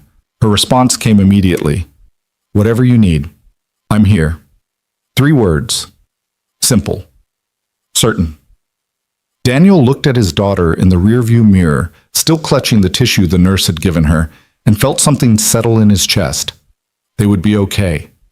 All of them. Whatever came next, they would face it together. The weeks following the incident at school left a mark on Daniel that he hadn't expected. He found himself watching Lily more closely, searching for cracks in her armor, waiting for the questions he knew would eventually come. She seemed okay most days, bouncing back with the resilience that children somehow possessed. But there were moments, quiet ones, usually at bedtime, when she would ask about her mother. What was her favorite color? Green, like spring leaves. What did her voice sound like? Soft, musical. She used to sing to you when you were a baby. Did she love dragons too? She would have loved Sparkle. She would have made up the best stories about her. Each answer was a gift and a wound, opening doors to memories Daniel had kept carefully sealed. But Lily needed them, needed to build a picture of the woman she would never know. And so he gave her what he could, piece by piece, until the ghost of Meredith became something less like grief and more like heritage. Rachel noticed the change in him. Of course she did. She noticed everything. "You've been quiet lately," she said one evening when Lily was asleep and they were sitting on his couch with glasses of wine neither of them was drinking. "More than usual." "Just thinking." "About?" Daniel stared at the ceiling, searching for words. "About how hard it is to protect someone. How no matter what you do, life finds a way to hurt them anyway." "You're talking about Lily." "I'm talking about all of it." He turned to look at her, really look. "When Meredith died, I made myself a promise. I would build a life so safe, so controlled, that nothing could ever hurt Lily like that again. No chaos, no risk, no surprises. And then I came along. And then you came along." He smiled, but it was tinged with something sadder. "You're the biggest surprise of my life, Rachel, and that terrifies me." "Why?" "Because I don't know how to do this. I don't know how to love someone while also being afraid of losing them. I've been operating on survival mode for so long that I forgot what it feels like to actually want something." Rachel set down her wine glass and shifted closer, her hand finding his. "You don't have to know how. None of us do. We just figure it out as we go." "Is that what we're doing? Figuring it out?" "That's what we said, remember? Us. Together." Daniel looked at her, this woman who had somehow broken through every wall he'd built, and felt something shift inside him. Not the fear going away, but something else growing alongside it. Something that felt almost like courage. "I love you," he said. It came easier now, those words. Less like a confession and more like a fact. "I love you too." Rachel squeezed his hand. "And I'm not going anywhere, no matter how scared you get." They sat in silence for a while, the house settling around them, the weight of the conversation giving way to something lighter. And when Rachel finally left that night, kissing him at the door with a gentleness that made his chest ache, Daniel realized that maybe survival wasn't enough anymore. Maybe it was time to actually live.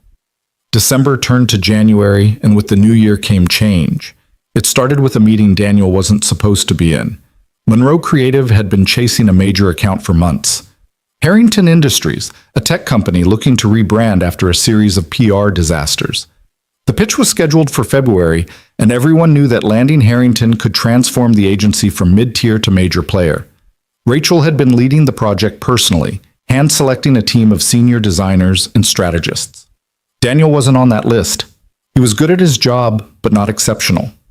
Not the kind of name that got attached to career-defining projects. Or so he thought. "I want you in the room," Rachel said it casually, like she was asking him to grab coffee, but Daniel knew better. Nothing Rachel did was casual. For the Harrington pitch? For the Harrington pitch. "Rachel, that's not my level. You've got Michael and Sandra and the entire creative leadership team. Why would you need me?" "Because you see things differently." She was looking at him with that sharp, assessing gaze she usually reserved for clients. "The rest of the team thinks in trends. You think in people. And Harrington doesn't need another flashy campaign. They need to rebuild trust. And you think I can help with that?" "I think you're the only one who can." Daniel felt something flutter in his chest, pride, fear, the terrifying weight of expectation. "People will talk. They'll say you put me on the project because we're together." "People already talk." Rachel's voice was firm. "Let them. I don't make business decisions based on personal relationships, and anyone who knows me knows that. You earned this spot, Daniel. I'm just the one smart enough to see it." He wanted to argue, wanted to list all the reasons this was a bad idea, all the ways it could backfire. But Rachel was looking at him like she believed in him, really believed, and something in Daniel's chest shifted. "Okay," he said. "I'm in." "Good." She smiled, quick and sharp. "First strategy meeting is tomorrow at 8. Don't be late." The next 6 weeks were the hardest of Daniel's professional life. The Harrington project consumed everything. Late nights at the office, Early mornings at his kitchen table, sketching concepts while Lily ate breakfast. Weekends spent reviewing feedback, revising designs, questioning every decision he'd ever made. The pressure was unlike anything he'd experienced. Every meeting felt like a test. Every critique felt like a verdict on his worth. And underneath it all, the whispers continued. Colleagues who wondered aloud why Daniel Brooks, of all people, had been chosen for the agency's most important project in years. Must be nice to have an in with the boss, someone muttered in the break room one afternoon, loud enough to be heard. Daniel pretended he hadn't heard, kept his head down, kept working. But the words left marks. They always did. Lily noticed the change. She was too young to understand the specifics, but she felt the tension, the shorter bedtime stories, the distracted breakfasts, the way Daniel's phone never seemed to stop buzzing. "Daddy, you're tired," she said one night, studying him with those too perceptive eyes. "Your face looks heavy." "My face looks heavy?" "Like you're carrying something invisible, something big." Daniel pulled her close, marveling as always at her ability to see right through him. "I'm working on a big project at work. It's taking a lot of energy." "Is it scary?" "A little bit, yeah." "But you're brave." She said it with absolute certainty. "You're the bravest person I know." "How do you figure that?" "Because you take care of me all by yourself. That's what Mrs. Patterson says. She says it takes a very brave person to do what you do." Daniel's throat tightened. He thought about all the nights he'd felt anything but brave, lonely, scared, overwhelmed. All the moments he'd questioned whether he was doing enough, being enough. "Thank you, baby," he managed. "That means a lot." "You'll figure it out," Lily said, patting his arm with the confidence of someone who had never doubted him. "You always do." Daniel held on to those words through the weeks that followed. When the revisions piled up and the deadlines loomed, when the other designers looked at him with skepticism and the whispers got louder, he remembered his daughter's faith. "You're the bravest person I know." He had to live up to that. He had to try. The breakthrough came at 2 a.m. on a Tuesday, 3 weeks before the pitch. Daniel was alone in his apartment, Lily asleep in her room, surrounded by crumpled sketches and empty coffee cups. He'd been working on the same concept for days, a visual identity for Harrington that was supposed to capture renewed trust and human connection, and nothing was working. Everything he created felt hollow, corporate, safe in the worst way. And then, in a moment of frustration, he threw out everything he'd been doing and started from scratch. He thought about trust, what it actually meant, not in marketing speak, but in real life. He thought about Meredith and the promises they'd made to each other and how death had broken them anyway. He thought about Lily and the fragile hope in her eyes when she asked about her mother. He thought about Rachel and the terrifying leap of faith it had taken to let her in. Trust wasn't a logo. It wasn't a slogan or a color palette or a clever tagline. Trust was showing up, day after day, even when it was hard. Trust was consistency, reliability, the accumulated weight of 1,000 small moments. Daniel started sketching again, and this time, something clicked. The concept wasn't flashy, it wasn't trendy, it was instead deeply human, a visual language built around the idea of connection, of hands reaching across divides, of light breaking through darkness. The imagery was warm where tech usually ran cold, personal, where corporations usually felt distant. By the time the sun rose, Daniel had something. Not finished, not even close, but something real. Something that felt true. He showed it to Rachel that morning, nervous in a way he hadn't been since their first dinner. She was quiet for a long time, studying the sketches with that intense focus she brought to everything. Daniel's stomach churned. This was either the best work he'd ever done or the worst, and he genuinely couldn't tell which. "Daniel," Rachel said finally, "this is extraordinary. You think so?" "I think this is exactly what Harrington needs." She looked up at him, and there was something in her eyes, pride, wonder, something that looked almost like awe. "How did you come up with this?" "I stopped trying to think like a designer," he admitted, "and started thinking like a person who's been hurt and wants to believe in something again." Rachel set down the sketches and stood, crossing to where he stood by the window. She took his hands in hers, holding tight. "You're remarkable," she said. "Do you know that? You hide it behind all your self-doubt and your routine and your 5:30 departures, but you're absolutely remarkable. Daniel felt heat rise to his face. Don't. Rachel's voice was firm. Don't diminish this. You created something beautiful, something true. Own it. He wanted to argue. Old habits died hard. But Rachel was looking at him like he was something worth seeing, and for once, Daniel let himself believe it. Thank you, he said quietly. Thank me after we land the account. She squeezed his hands and stepped back, all business again. Now, let's get to work. We have 3 weeks to turn this concept into a presentation. The final push was brutal. The team worked around the clock, refining Daniel's concept into a comprehensive brand strategy. There were arguments about colors, about messaging, about whether the approach was too soft for a tech company. But Rachel backed Daniel at every turn, defending his vision with the same fierce certainty she brought to everything. Daniel found himself staying later than he ever had, Mrs. Patterson keeping Lily overnight more often than he liked.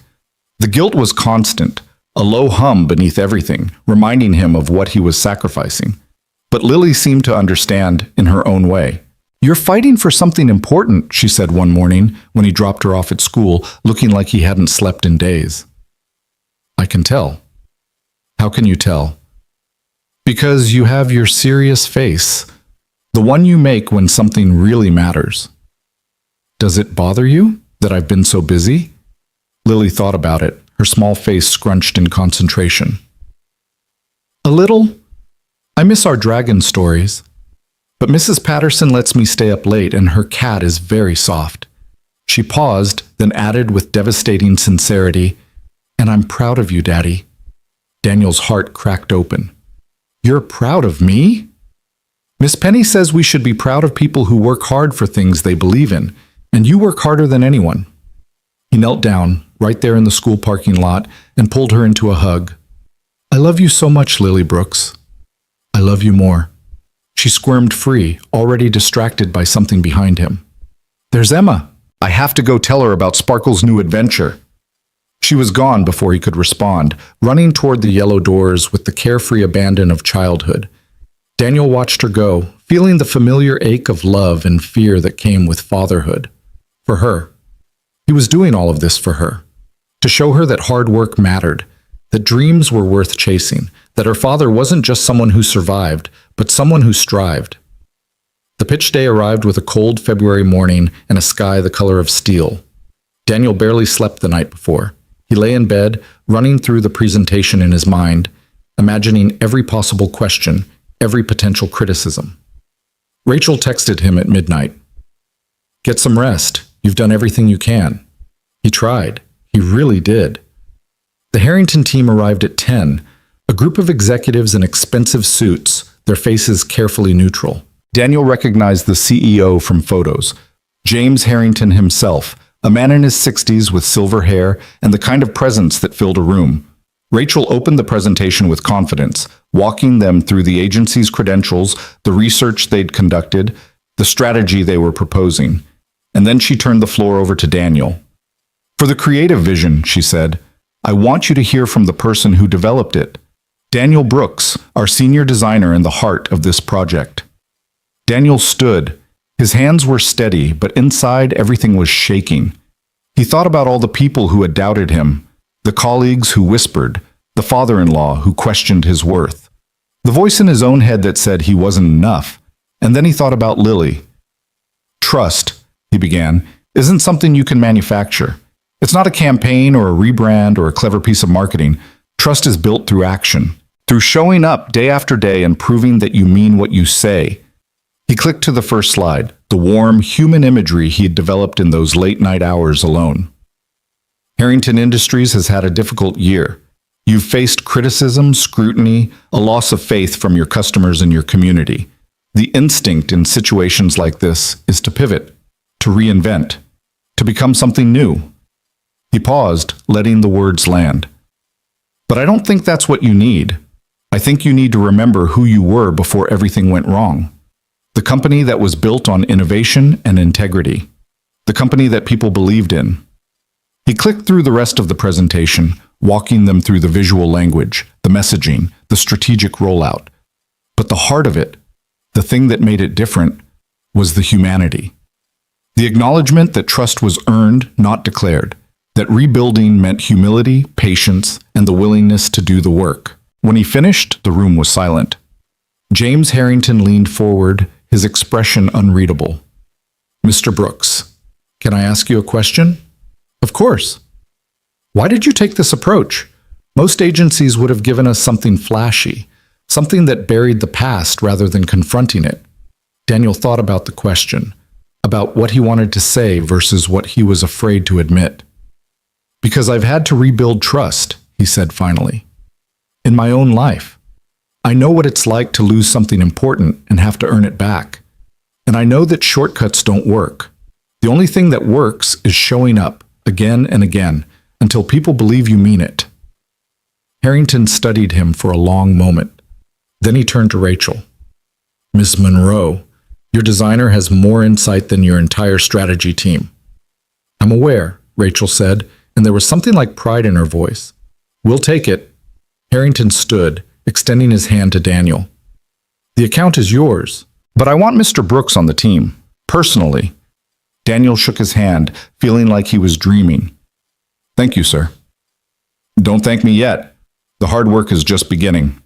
Harrington smiled, the first genuine expression he'd shown all morning. "But I have a feeling you're up for it." The rest of the day passed in a blur of congratulations and champagne and colleagues who suddenly seemed to have forgotten all their skepticism. Daniel accepted the praise with grace, but inside he felt strangely calm. He'd done it. Against all odds, against all expectations, he'd proven himself. But the person he most wanted to tell was waiting at home. Mrs. Patterson was reading to Lily when Daniel arrived, later than he'd hoped, but earlier than he'd feared. Lily looked up from her book, saw his face, and immediately knew. "You won!" "How can you tell?" "Your face is sunny again." She scrambled off the couch and ran to him, throwing herself into his arms with the full-body commitment of childhood. "I knew you would win. I told Sparkle you would, and she believed me." Daniel lifted her, spinning her once before setting her down. "I couldn't have done it without you, you know." "Me? I didn't do anything." "You believed in me." He knelt down, meeting her eyes. "When I was scared and tired and ready to give up, you believed in me. That's everything, Lily. That's the whole world." Lily considered this with the seriousness of a philosopher. "Then I guess we make a good team." "The best team." Later that night, after Lily was asleep and the house was quiet, Daniel sat on his couch and let himself feel the full weight of what had happened. A year ago, he'd been invisible. A man who did his job and went home, who asked for nothing and expected less. A survivor, not a striver. And now here he was, a designer whose work had just landed the biggest account in his agency's history, a father whose daughter looked at him with pride, a man who was learning, slowly, to believe in himself. His phone buzzed. Rachel. "Still celebrating?" Daniel. "Just got home. Lily's asleep." Rachel. "How does it feel?" He thought about the question, about all the words he could use, proud, relieved, grateful, terrified. Daniel. "It feels like a beginning." Rachel. "It is. This changes everything for you. You know that, right?" Daniel. "I'm starting to." Rachel. "I'm so proud of you, the way you stood up there, the way you spoke about trust and showing up. That wasn't just marketing. That was you." Daniel. "I've had a good teacher." Rachel. "Flattery will get you everywhere." Daniel. "I know." He set the phone down and walked to Lily's room, standing in the doorway the way he'd done 1,000 times before. She was asleep with sparkle and glitter on either side of her, the fairy lights casting soft shadows on the walls. 43 books on the shelf, one sock mysteriously missing, as always. His daughter. His whole world. Daniel thought about all the nights he'd stood in this exact spot, overwhelmed by the weight of single fatherhood. All the times he'd wondered if he was doing enough, being enough. All the fears that kept him small and safe and invisible. And then he thought about tonight. About standing in a room full of executives and speaking his truth. About creating something that mattered. About proving, to himself more than anyone, that he was capable of more than just survival. Lily was right. They made a good team. The news of the Harrington account spread through Monroe Creative like wildfire. By the end of the week, everyone knew Daniel's name, not as Rachel's boyfriend, but as the designer who'd cracked the biggest pitch of the year. The whispers changed. Where once they'd speculated about favoritism, now they buzzed with curiosity. Who was Daniel Brooks, really? Where had he come from? How had someone so quiet, so unassuming, produced work that brilliant? Daniel didn't know how to handle the attention. He'd spent years perfecting the art of invisibility, and now suddenly everyone wanted to talk to him. Colleagues stopped by his desk with questions. Executives nodded at him in the hallway. Even Thomas Monroe, sent him a message. Heard about Harrington. Well done. 4 words, from a man who measured compliments like gold coins. Daniel stared at the message for a full minute before responding. Thank you, sir. Thomas. Don't call me sir, makes me feel old. Daniel. What should I call you? Thomas. Thomas will do. For now. For now. It wasn't an embrace, but it wasn't a dismissal either. It was in Thomas Monroe's particular language an opening. Progress, Daniel thought. Slow, grudging progress. But the biggest change was internal. Something had shifted inside Daniel during that pitch. Something he was only beginning to understand. For years, he'd defined himself by his limitations. The things he couldn't do, couldn't be, couldn't risk. He was a single father, which meant he couldn't work late. He was a widower, which meant he couldn't fall in love. He was ordinary, which meant he couldn't dream big. But none of that was true. None of it had ever been true. He just believed it so long he'd forgotten to question it. Now, for the first time in years, Daniel allowed himself to want things. Not just stability and survival, but more. A bigger career, a deeper relationship. A life that wasn't just safe, but full. Rachel saw the change in him. They all did. You're different, Marcus said one morning, studying Daniel with an expression somewhere between admiration and suspicion. And I'm not just talking about the Harrington thing. You're like, standing taller.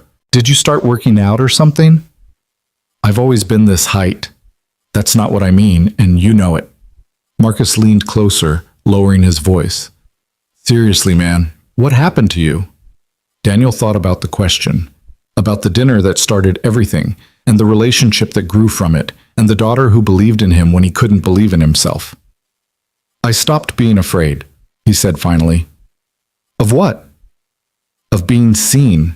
Marcus blinked, clearly not expecting such a genuine answer. Then he grinned, slapping Daniel on the shoulder. Well, whatever it is, keep doing it. This version of you is way more interesting. He rolled away, leaving Daniel alone with his thoughts. Being seen. That was it, really. For years, he'd hidden, behind routine, behind obligation, behind the convenient excuse of single fatherhood. And now, bit by bit, he was stepping out of the shadows. It was terrifying. It was exhilarating. It was exactly what he needed. The weeks after the pitch brought new challenges, but Daniel faced them differently than he would have before. There were long hours on the Harrington project, the actual work of implementing the brand strategy he'd created. There were meetings with executives, presentations to stakeholders, moments when the old fear tried to creep back in. But Daniel kept showing up, kept doing the work, kept proving, day after day, that he belonged in the room. Lily adjusted to the new rhythm with her usual resilience. She seemed to understand, on some intuitive level, that her father was building something important. She asked questions about his work. What does branding mean, Daddy? Why do companies need logos? Can I design one? And Daniel answered them with patience and honesty. One night she presented him with a drawing, a picture of a dragon surrounded by stars, with the words Daddy's Company written in wobbly letters at the top. For your office, she said proudly, so you can think of me when you're working. Daniel hung it above his desk the next day. It was the first personal item he'd ever displayed at work. Marcus noticed immediately. Is that a dragon? It's my company logo, designed by my daughter. Your daughter? Marcus studied the drawing with exaggerated seriousness. You know what? It's better than half the stuff we produce here. Kid's got talent. Daniel smiled. She knows. The relationship with Rachel deepened too, in ways that surprised them both. They'd started this thing as a lie, a fake relationship constructed to satisfy demanding parents, but somewhere along the way, the fake had become real. More than real. It had become essential. Rachel started spending weekends at Daniel's place, fitting herself into the rhythms of his life with Lily. She learned which pancake shapes were acceptable, dragons, always dragons, and which bedtime stories were favorites, anything with magic and happy endings. She helped with homework. Lily was learning to read now, sounding out words with fierce concentration, and cheered at soccer games, even though Lily spent most of the time picking dandelions instead of chasing the ball. "You're good at this," Daniel said one Sunday afternoon, watching Rachel and Lily build an elaborate pillow fort in the living room. Rachel looked up, a throw blanket half draped over her head. "Good at what?" "This. Being here. Being part of things." Something soft passed across her face. "I like being part of things. Your things, specifically. Even the dragon drawings in the early mornings? Especially those." She smiled, and there was nothing guarded about it. "I never thought I wanted this, you know. Kids, domesticity, all of it. I thought my life was complete with just work, but then you came along with your pancakes and your integrity speeches, and suddenly what? Suddenly I wanted more." She held his gaze, steady and certain. "You made me want more, Daniel. That's not nothing." He crossed the room and kissed her, right there in the middle of the pillow. Fort construction, while Lily made exaggerated gagging noises in the background. "Gross," she declared. "No kissing in the fort. It's a rule." "Whose rule?" Daniel asked. "Mine. I'm the Dragon Queen. I make the rules." Rachel laughed. "Can't argue with that logic." And Daniel, surrounded by blankets and pillows, and the two people he loved most in the world, felt something settle inside him. Peace. Belonging. The quiet certainty that he was exactly where he was supposed to be. But peace, he was learning, was never permanent. The call came on a Tuesday evening when Daniel was helping Lily with her reading practice. "Dat," she sounded out carefully, pointing at the word in her book. The cat sat on the mat. "Daddy, why do cats sit on mats?" "Because mats are comfortable, I guess." "But Muffin sits on Mrs. Patterson's head sometimes. That doesn't seem comfortable." "Muffin is a special cat." Daniel's phone rang, interrupting the conversation. He glanced at the screen, an unknown number, and almost let it go to voicemail. But something made him answer. "Is this Daniel Brooks?" "Speaking." "Mr. Brooks, my name is Caroline Weber. I'm a senior recruiter at Vanguard Design Group. Do you have a moment?" Daniel's heart stuttered. Vanguard was one of the top design firms in the country, maybe the top firm, depending on who you asked. They worked with Fortune 500 companies, had offices in 3 continents, and were legendary for their selectivity. Yes, I have a moment." "Wonderful. Mr. Brooks, I'll get straight to the point. We've been following your work on the Harrington project, and we're impressed, very impressed. We'd like to discuss a potential opportunity with you." "An opportunity?" "A position. Director of Brand Strategy based here in the city. It's a significant step up from your current role, and it comes with compensation to match." She named a number. Daniel had to ask her to repeat it. It was more than double his current salary.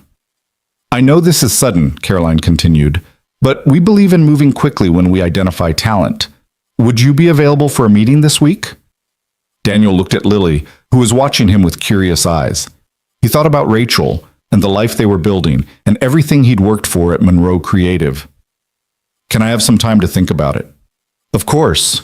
I'll send you the details via email. Take a few days. But Mr. Brooks, I wouldn't wait too long. Opportunities like this don't come around often." She hung up, and Daniel sat there, phone in hand, trying to process what had just happened. "Who was that, Daddy?" "Just someone from work," he said automatically. It's nothing." But it wasn't nothing. It was everything. It was the kind of opportunity he'd never dared to dream about.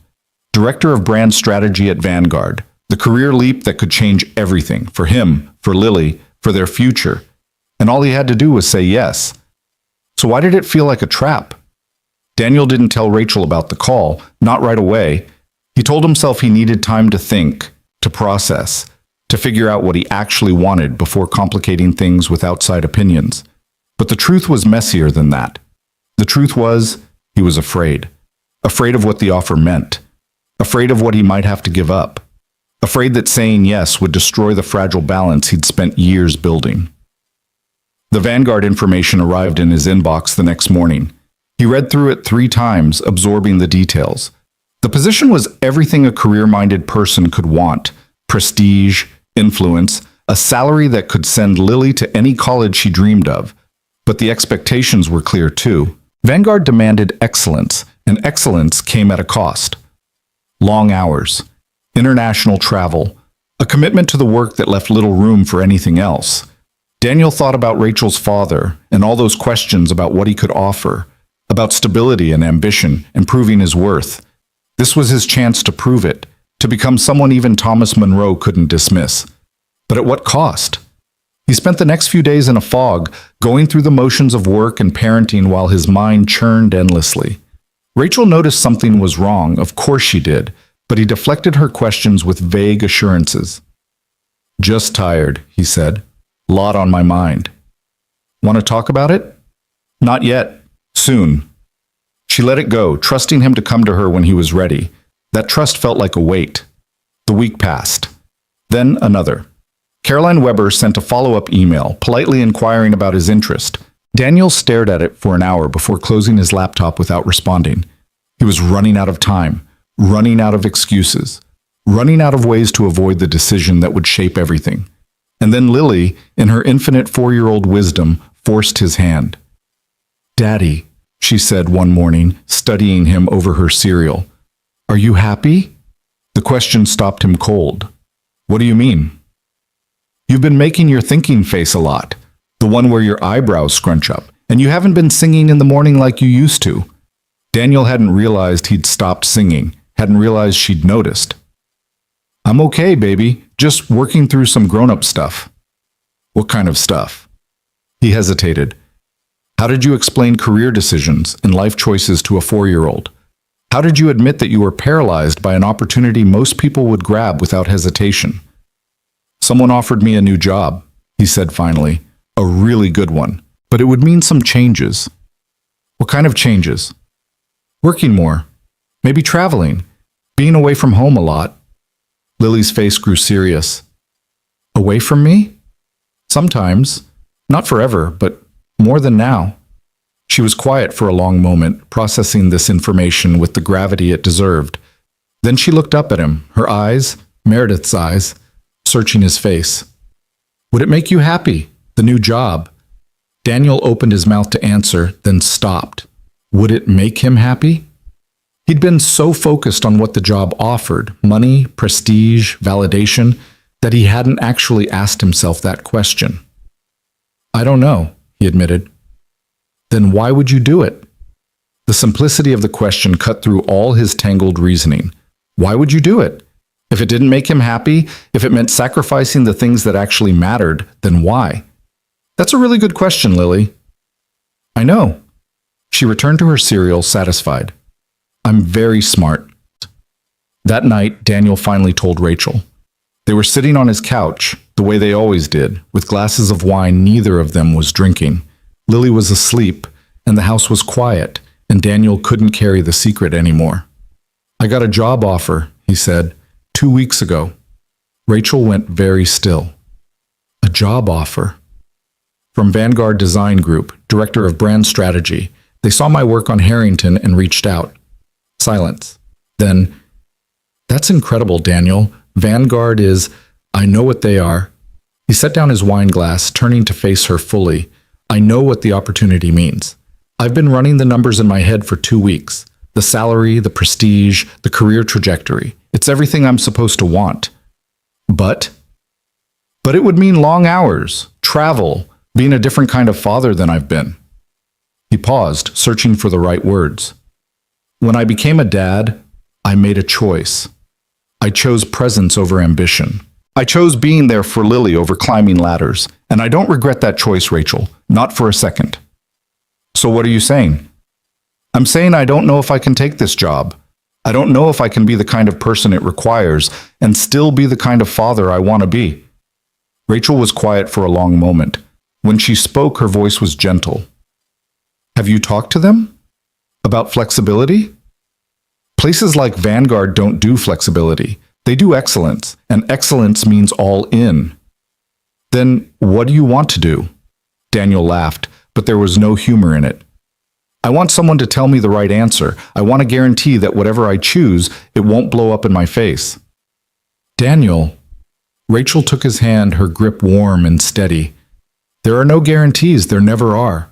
All you can do is make the choice you can live with. And if I choose wrong? Then you adjust, you adapt, you figure it out. She squeezed his hand. That's what you do, remember? You show up again and again until it works out. Daniel looked at her, this woman who had somehow become his partner in everything, and felt something loosen in his chest. She wasn't going to tell him what to do. She wasn't going to pressure him one way or the other. She was just there, steady and certain, trusting him to find his own answer. What if staying means I'm choosing fear? He asked quietly. What if I'm using Lily as an excuse to avoid taking risks? Do you believe that? He thought about the question, really thought. No, he said finally. I don't. I think I'm choosing her, choosing the life we've built, choosing presence over prestige. Then that's your answer. Is it that simple? It's exactly that simple. Rachel smiled, soft and certain. And for what it's worth, I'm glad you're staying. You are? I didn't want to say anything. I didn't want to influence you, but yes, Daniel, I'm glad. I like our life. I like who you are in it, and I don't want that to change. Daniel pulled her close, holding on tight. He thought about the offer sitting in his inbox, the salary, the prestige, the validation, all the things he'd once believed would make him worthy. And then he thought about this, Rachel in his arms, Lily asleep in her room, the small, imperfect life they were building together. There was no contest. I'm going to turn it down, he said. Tomorrow. Are you sure? I'm sure. He pulled back, meeting her eyes. This is what I want. You, Lily, the life we're building. Everything else is just noise. Rachel kissed him then, soft and slow and full of promise, and Daniel felt the last of his doubt dissolve. He knew who he was now. He knew what mattered. And for the first time in his life, that was enough. The morning after his conversation with Rachel, Daniel woke with a clarity he hadn't felt in weeks. The decision was made.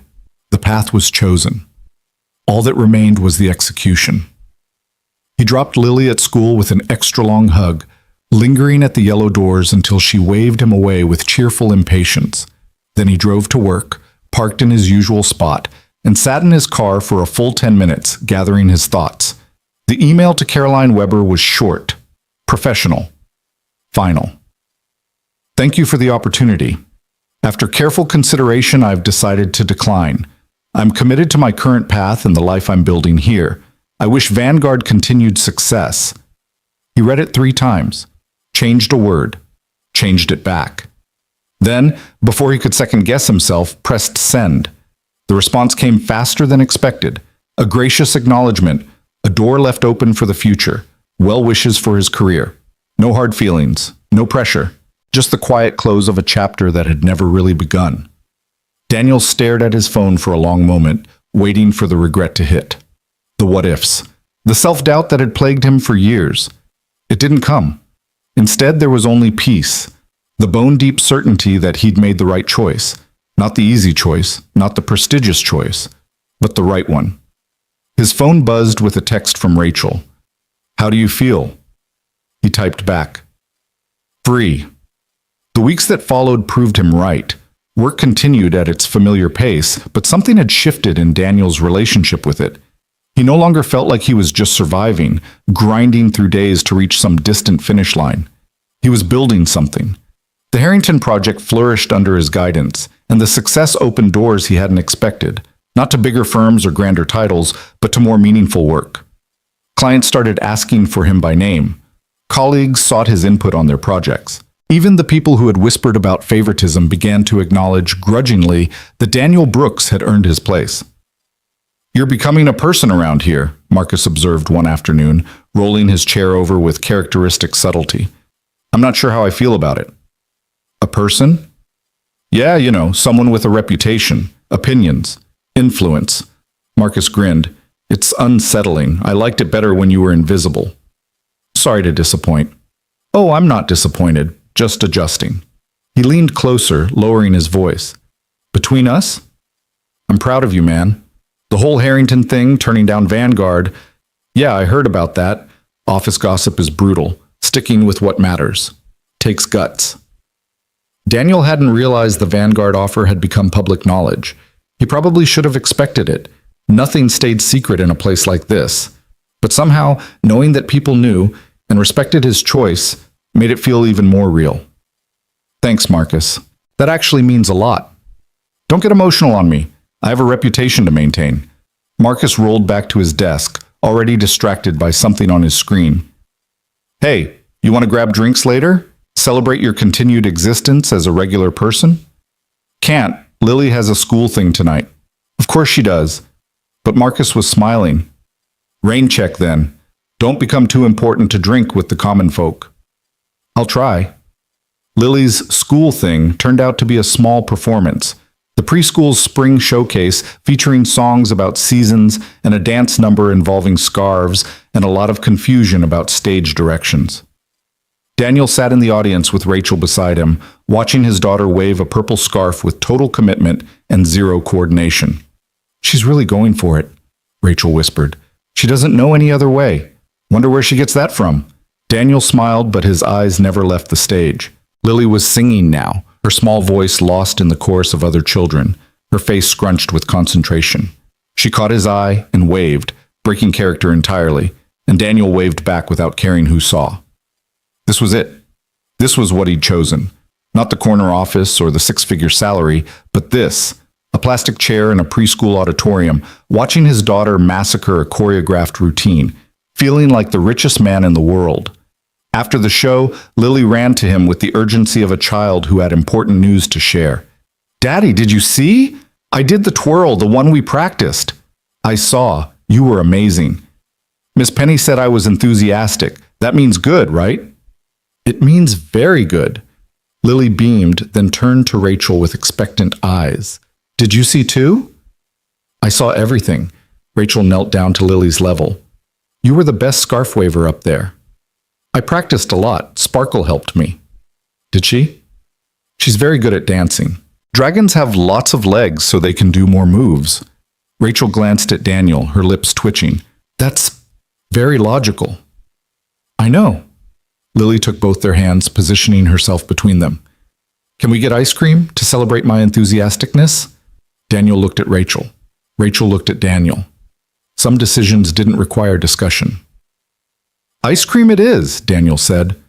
They walked to the car together, Lily swinging between them, chattering about the performance and her classmates and the boy named Tyler, who had forgotten all his words and just stood there looking confused. Rachel laughed at the right moments, asked follow-up questions, engaged with the story like it was the most important thing she'd heard all day. Daniel watched them together and felt his heart expand. This was his family now. Not just him and Lily against the world, but something bigger, something better. And he almost hadn't let it happen. The thought struck him sometimes, late at night, when the house was quiet and he had too much space to think. How close he'd come to pushing Rachel away. How many times he'd almost let fear win. How different his life would be if he'd never walked into that candlelit dinner, never played along with a lie that turned into truth. Meredith would have liked Rachel. He was certain of it. They were different in almost every way. Meredith soft where Rachel was sharp, quiet where Rachel was commanding, but they shared something essential, a capacity for love that didn't demand perfection, a strength that made space for weakness. He thought about Meredith less often now, not because he'd forgotten her, but because the grief had transformed. It wasn't the crushing weight it had once been, the thing that threatened to pull him under every time he let his guard down. It was gentler now. A presence rather than an absence. The knowledge that she had existed, that they had loved each other, that Lily was the living proof of something beautiful. He still talked about her. To Lily, mostly, but sometimes to Rachel, too. The stories came easier now, without the sharp edges they'd once carried. She hated mornings, he told Rachel one night when they were lying in bed and the conversation had drifted to memories. Would hit the snooze button 5 times, minimum. I used to hide the alarm clock on the other side of the room to force her out of bed. Did it work? Once. She threw a pillow at me and went back to sleep anyway. Rachel laughed, a soft sound in the darkness. I like hearing about her. You do?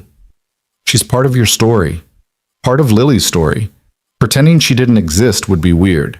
She shifted closer, her head finding his shoulder. I'm not threatened by her, Daniel. I never was. Some people would be. Some people aren't me. She pressed a kiss to his collarbone. I know you loved her. I know part of you always will. That doesn't diminish what we have. If anything, it makes me trust you more. How do you figure? Because I know you don't give your heart easily. You don't fall into things. When you commit, you mean it. She tilted her head up to meet his eyes. And you've committed to me. I have. Then I have nothing to worry about. Daniel pulled her closer, marveling at how simple she made it sound. How clear. He'd spent years tying himself in knots over questions of loyalty and love, wondering if moving forward meant betraying what he'd had before. And Rachel had cut through all of it with a few sentences. He was allowed to love again. He was allowed to be happy.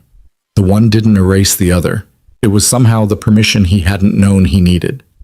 Spring turned to summer, and summer brought changes. Rachel received a promotion, executive vice president, a title that came with more responsibility, more pressure, and more time in the corner office.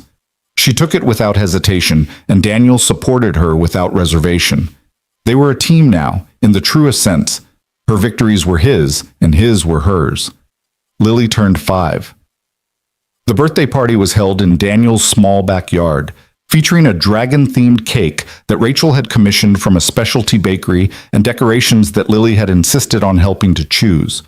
Mrs. Patterson came, and Marcus showed up with an absurdly oversized stuffed animal, and even Thomas and Catherine made the trip. Daniel watched Thomas watching Lily, the way the older man's face softened when she laughed, the way he actually got down on one knee to examine her collection of dragon figurines, and felt something shift between them. Later, when the cake was eaten and the presents were opened and Lily was showing off her new toys to anyone who would listen, Thomas found Daniel standing alone by the refreshment table. You've built something here, Thomas said without preamble. Daniel turned, surprised.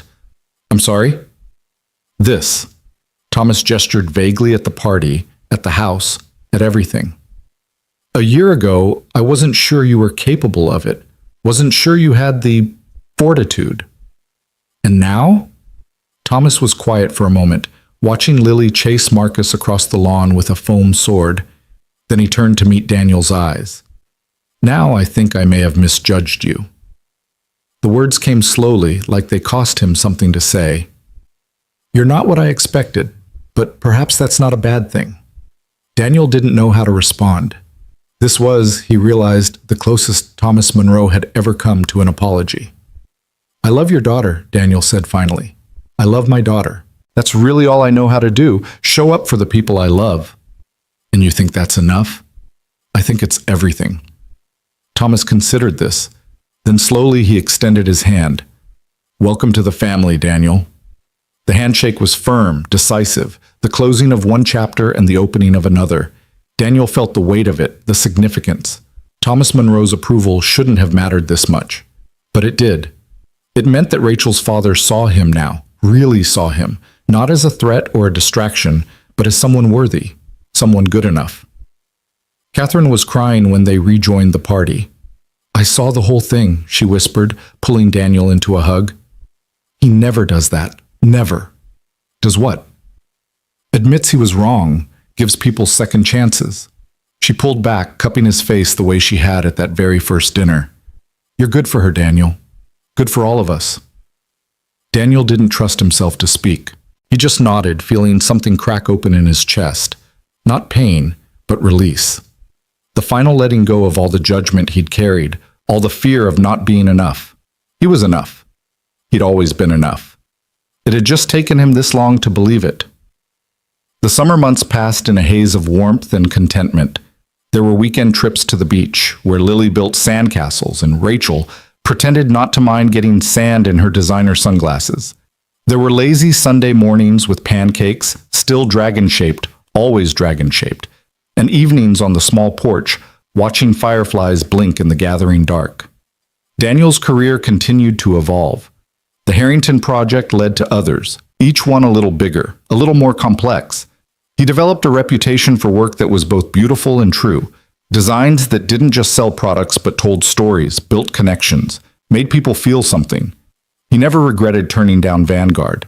Not once. Every time he left work at 5:30 to pick up Lily, every time he sat in the audience at a school performance, every time he tucked his daughter into bed with a story about dragons and bravery and love, he knew he'd made the right choice.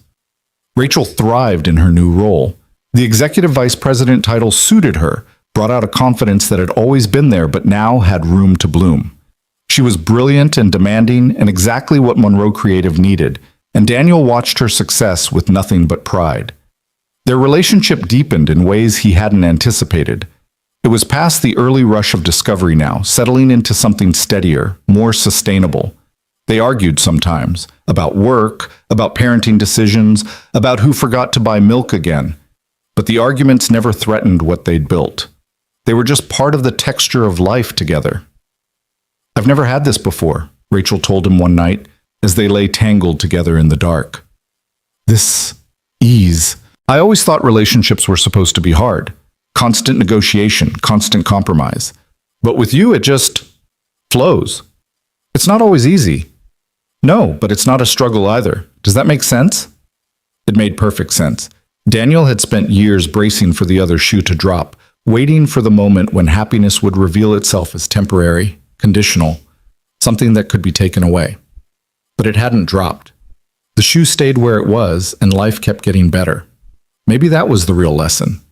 Not that good things didn't last, but that expecting them to end was a way of ending them yourself. A self-fulfilling prophecy disguised as protection. Daniel was done protecting himself from joy. Fall arrived with cooler air and the promise of change.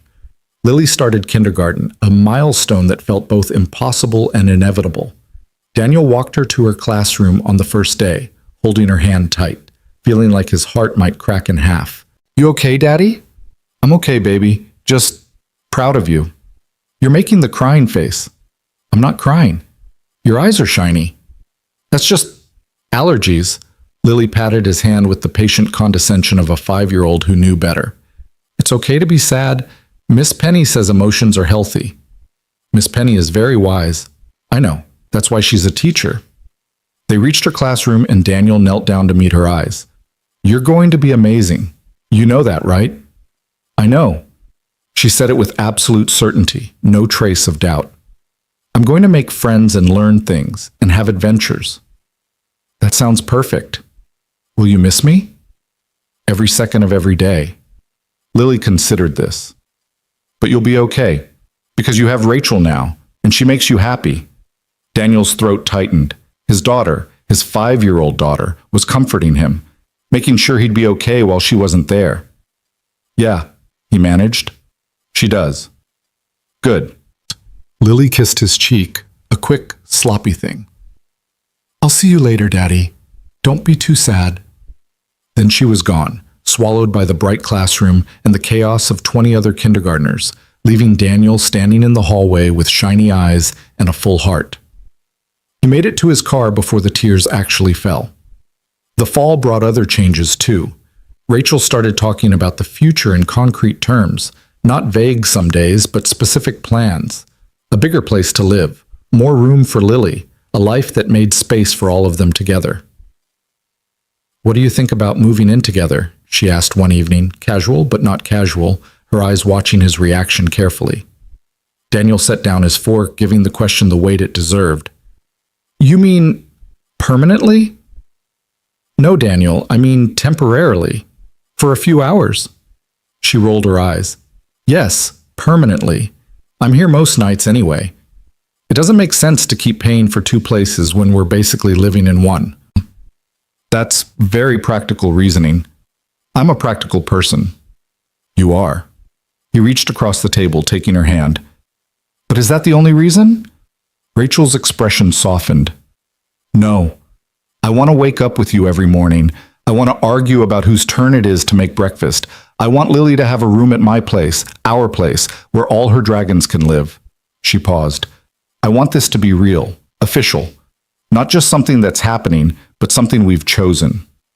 It's already real. I know, but I want it to be more real.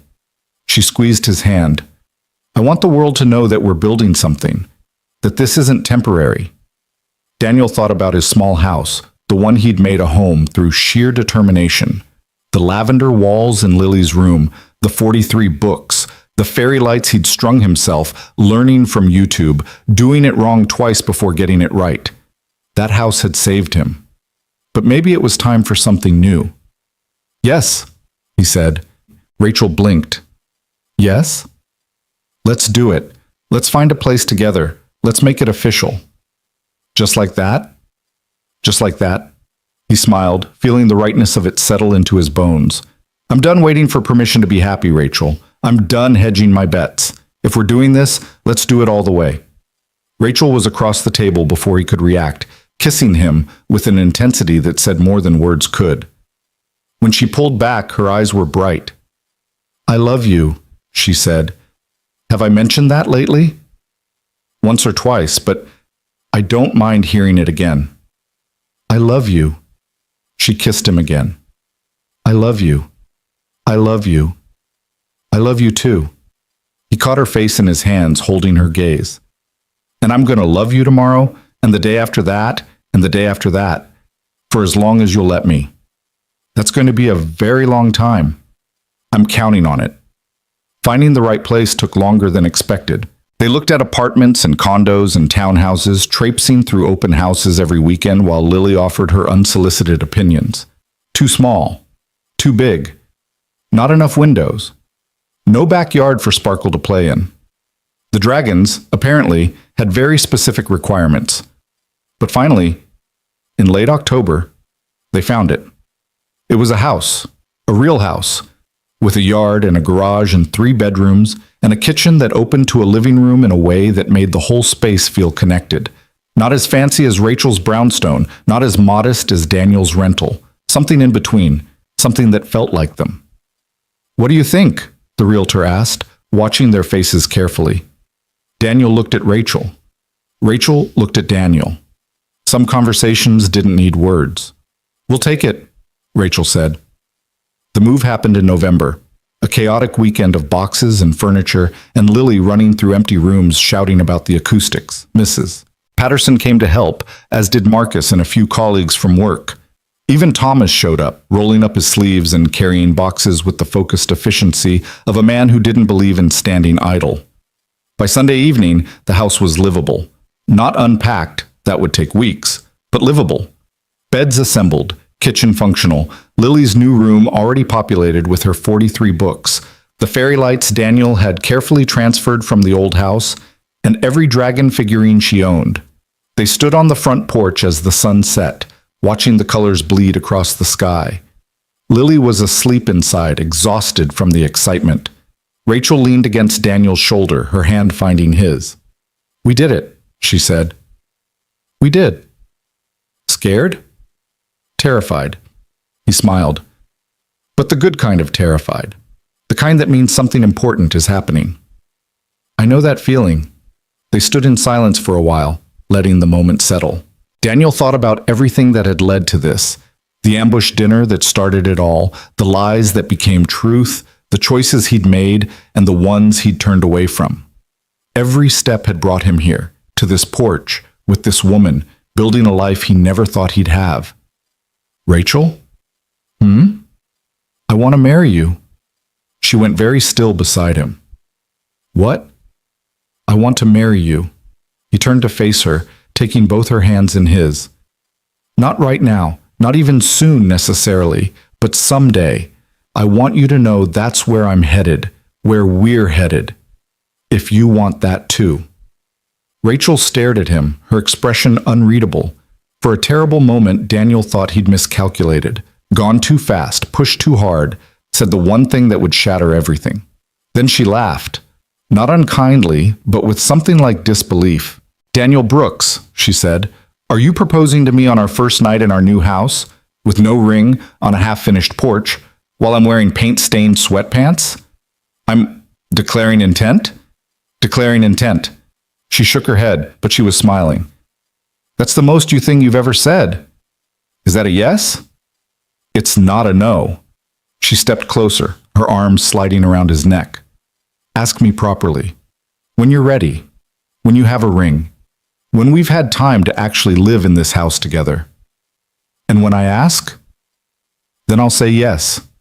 She kissed him, soft and certain. "I've known for a while now, Daniel. You're it for me. You and Lily. This life.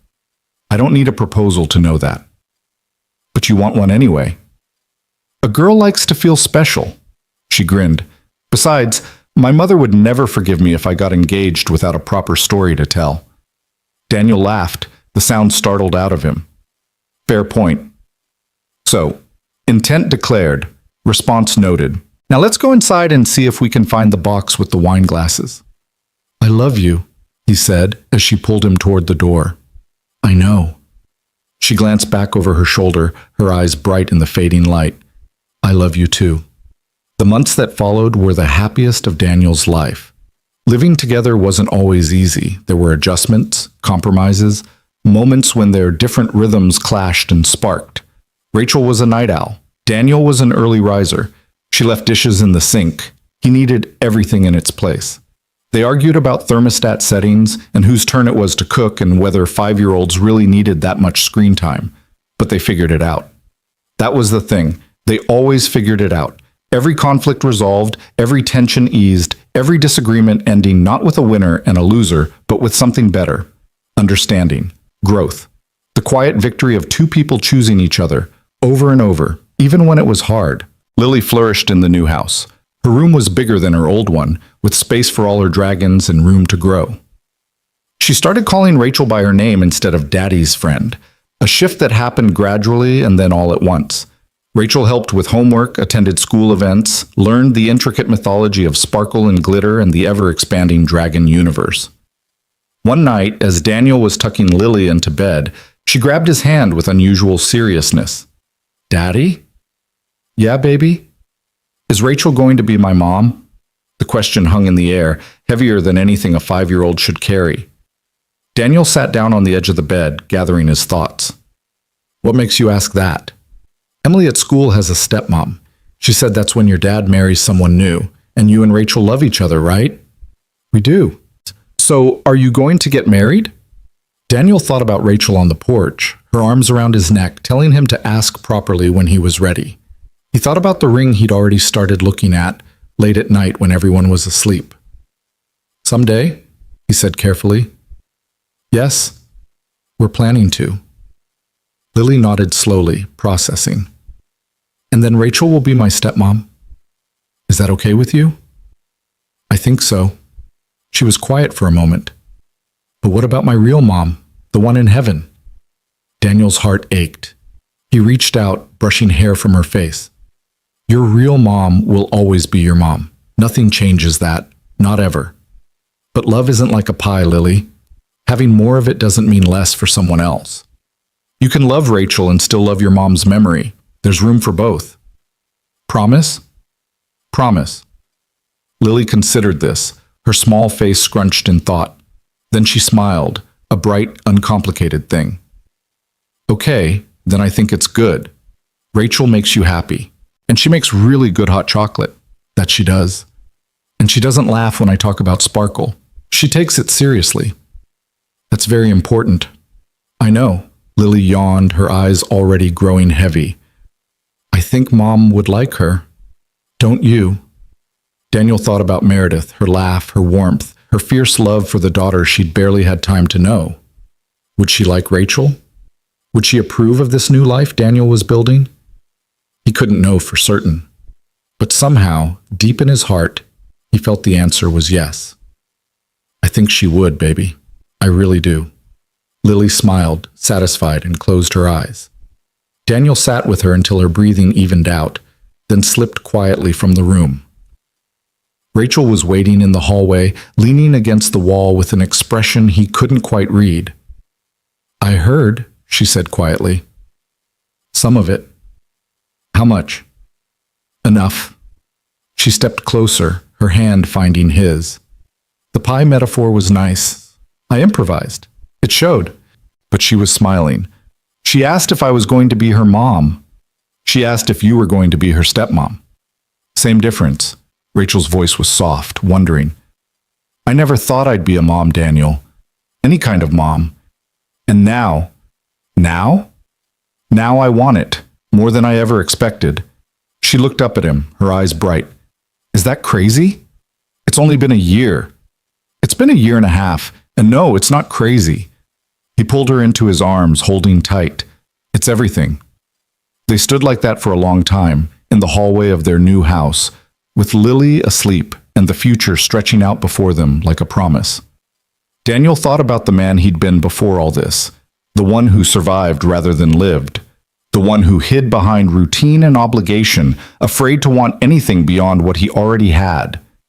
That man was gone now.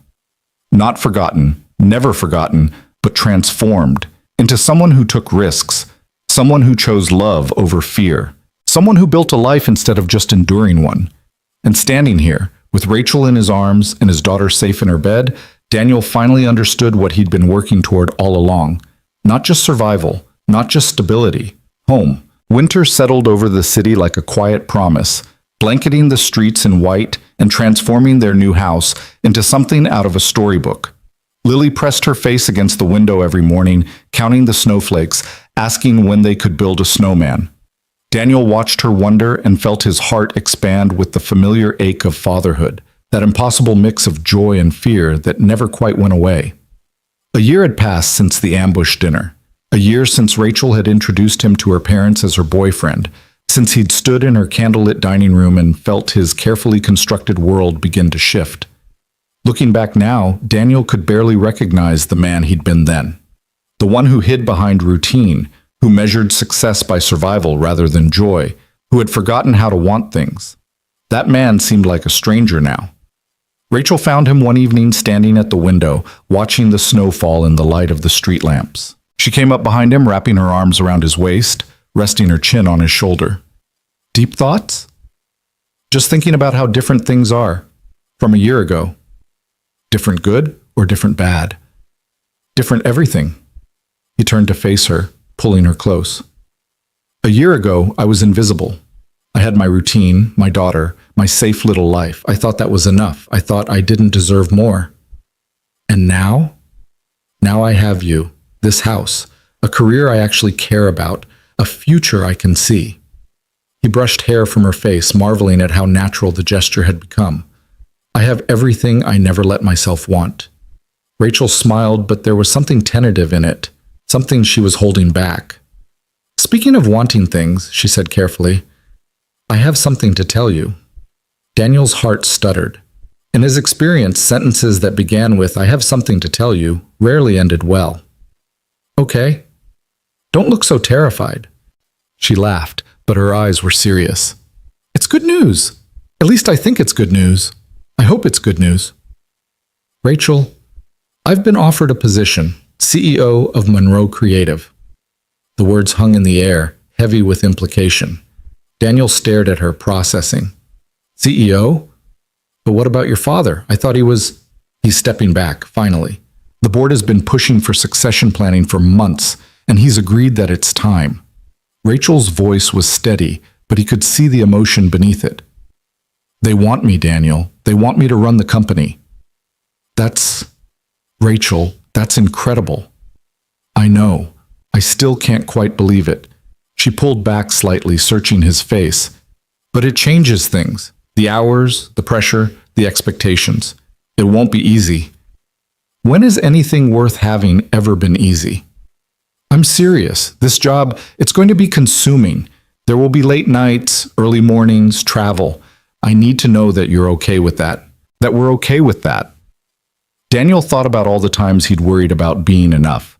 Not successful enough, not ambitious enough, not worthy of Rachel and her world. And here she was, on the brink of the biggest achievement of her career, asking if he was okay. Rachel. He took her face in his hands, making sure she was looking at him. I fell in love with a woman who works harder than anyone I've ever known. A woman who builds empires before breakfast and still comes home to help a 5-year-old with her dragon drawings. Whatever this job demands, we'll figure it out. Together. That's what we do. You're sure? I've never been more sure of anything.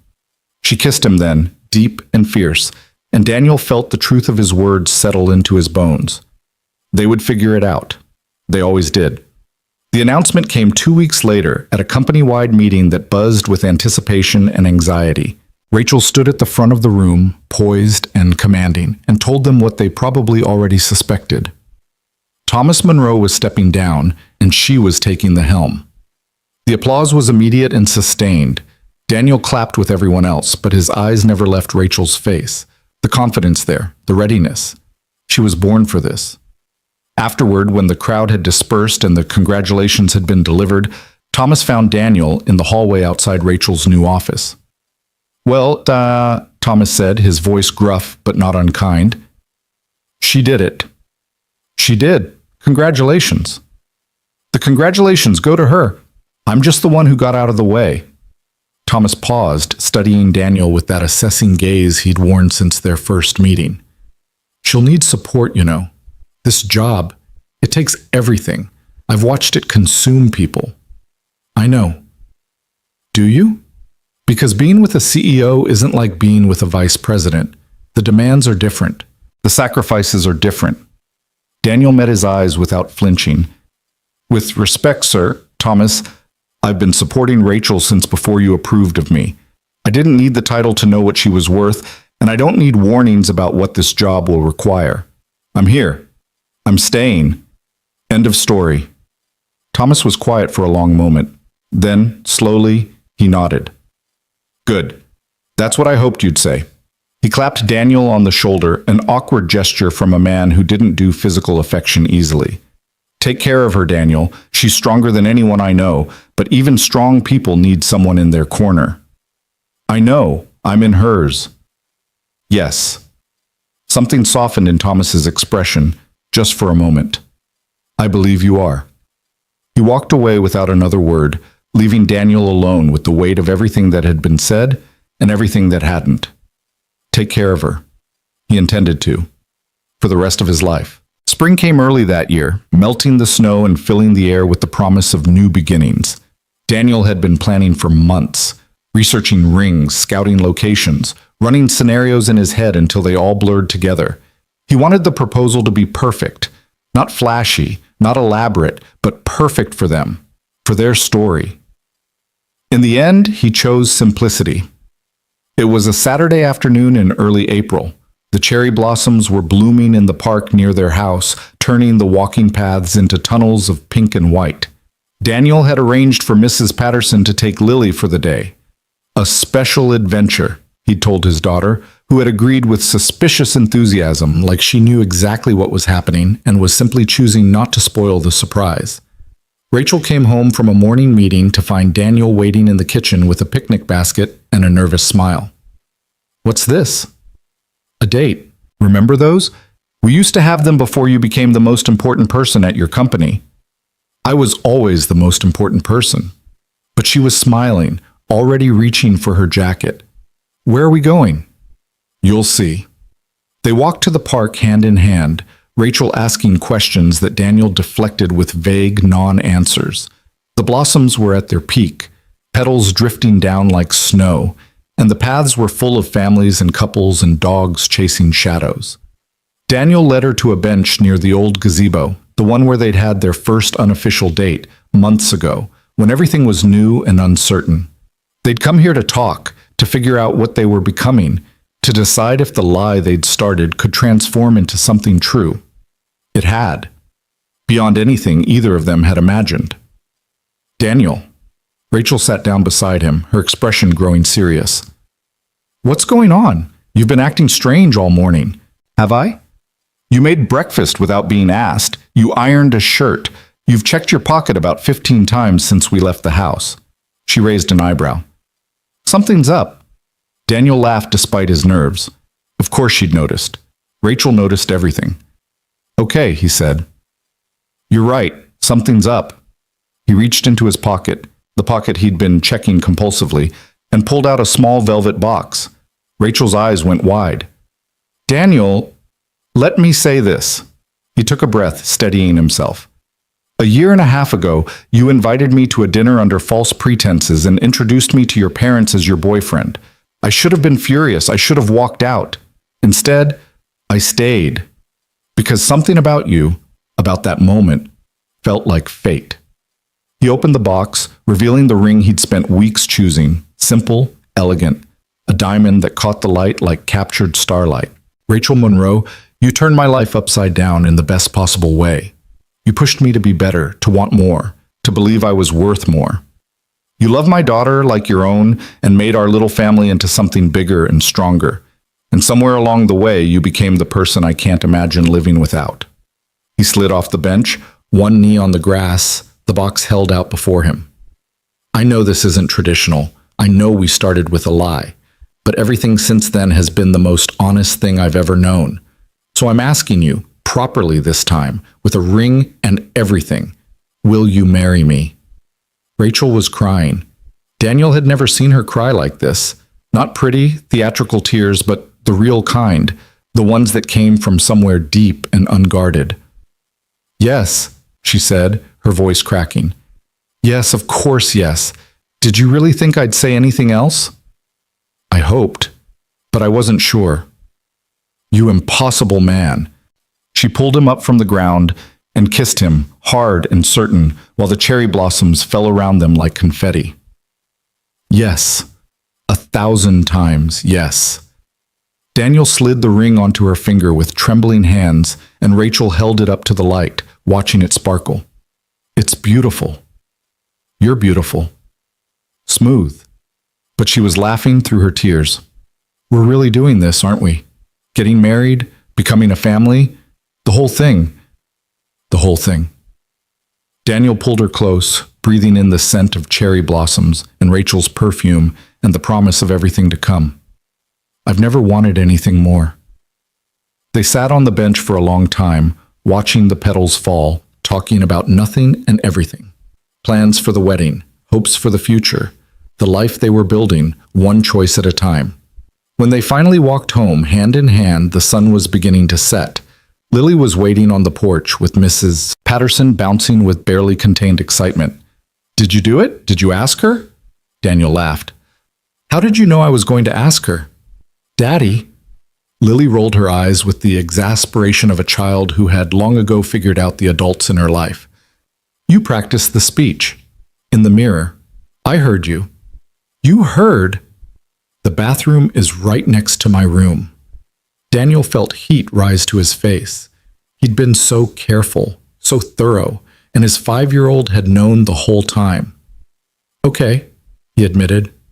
Yes, I asked her.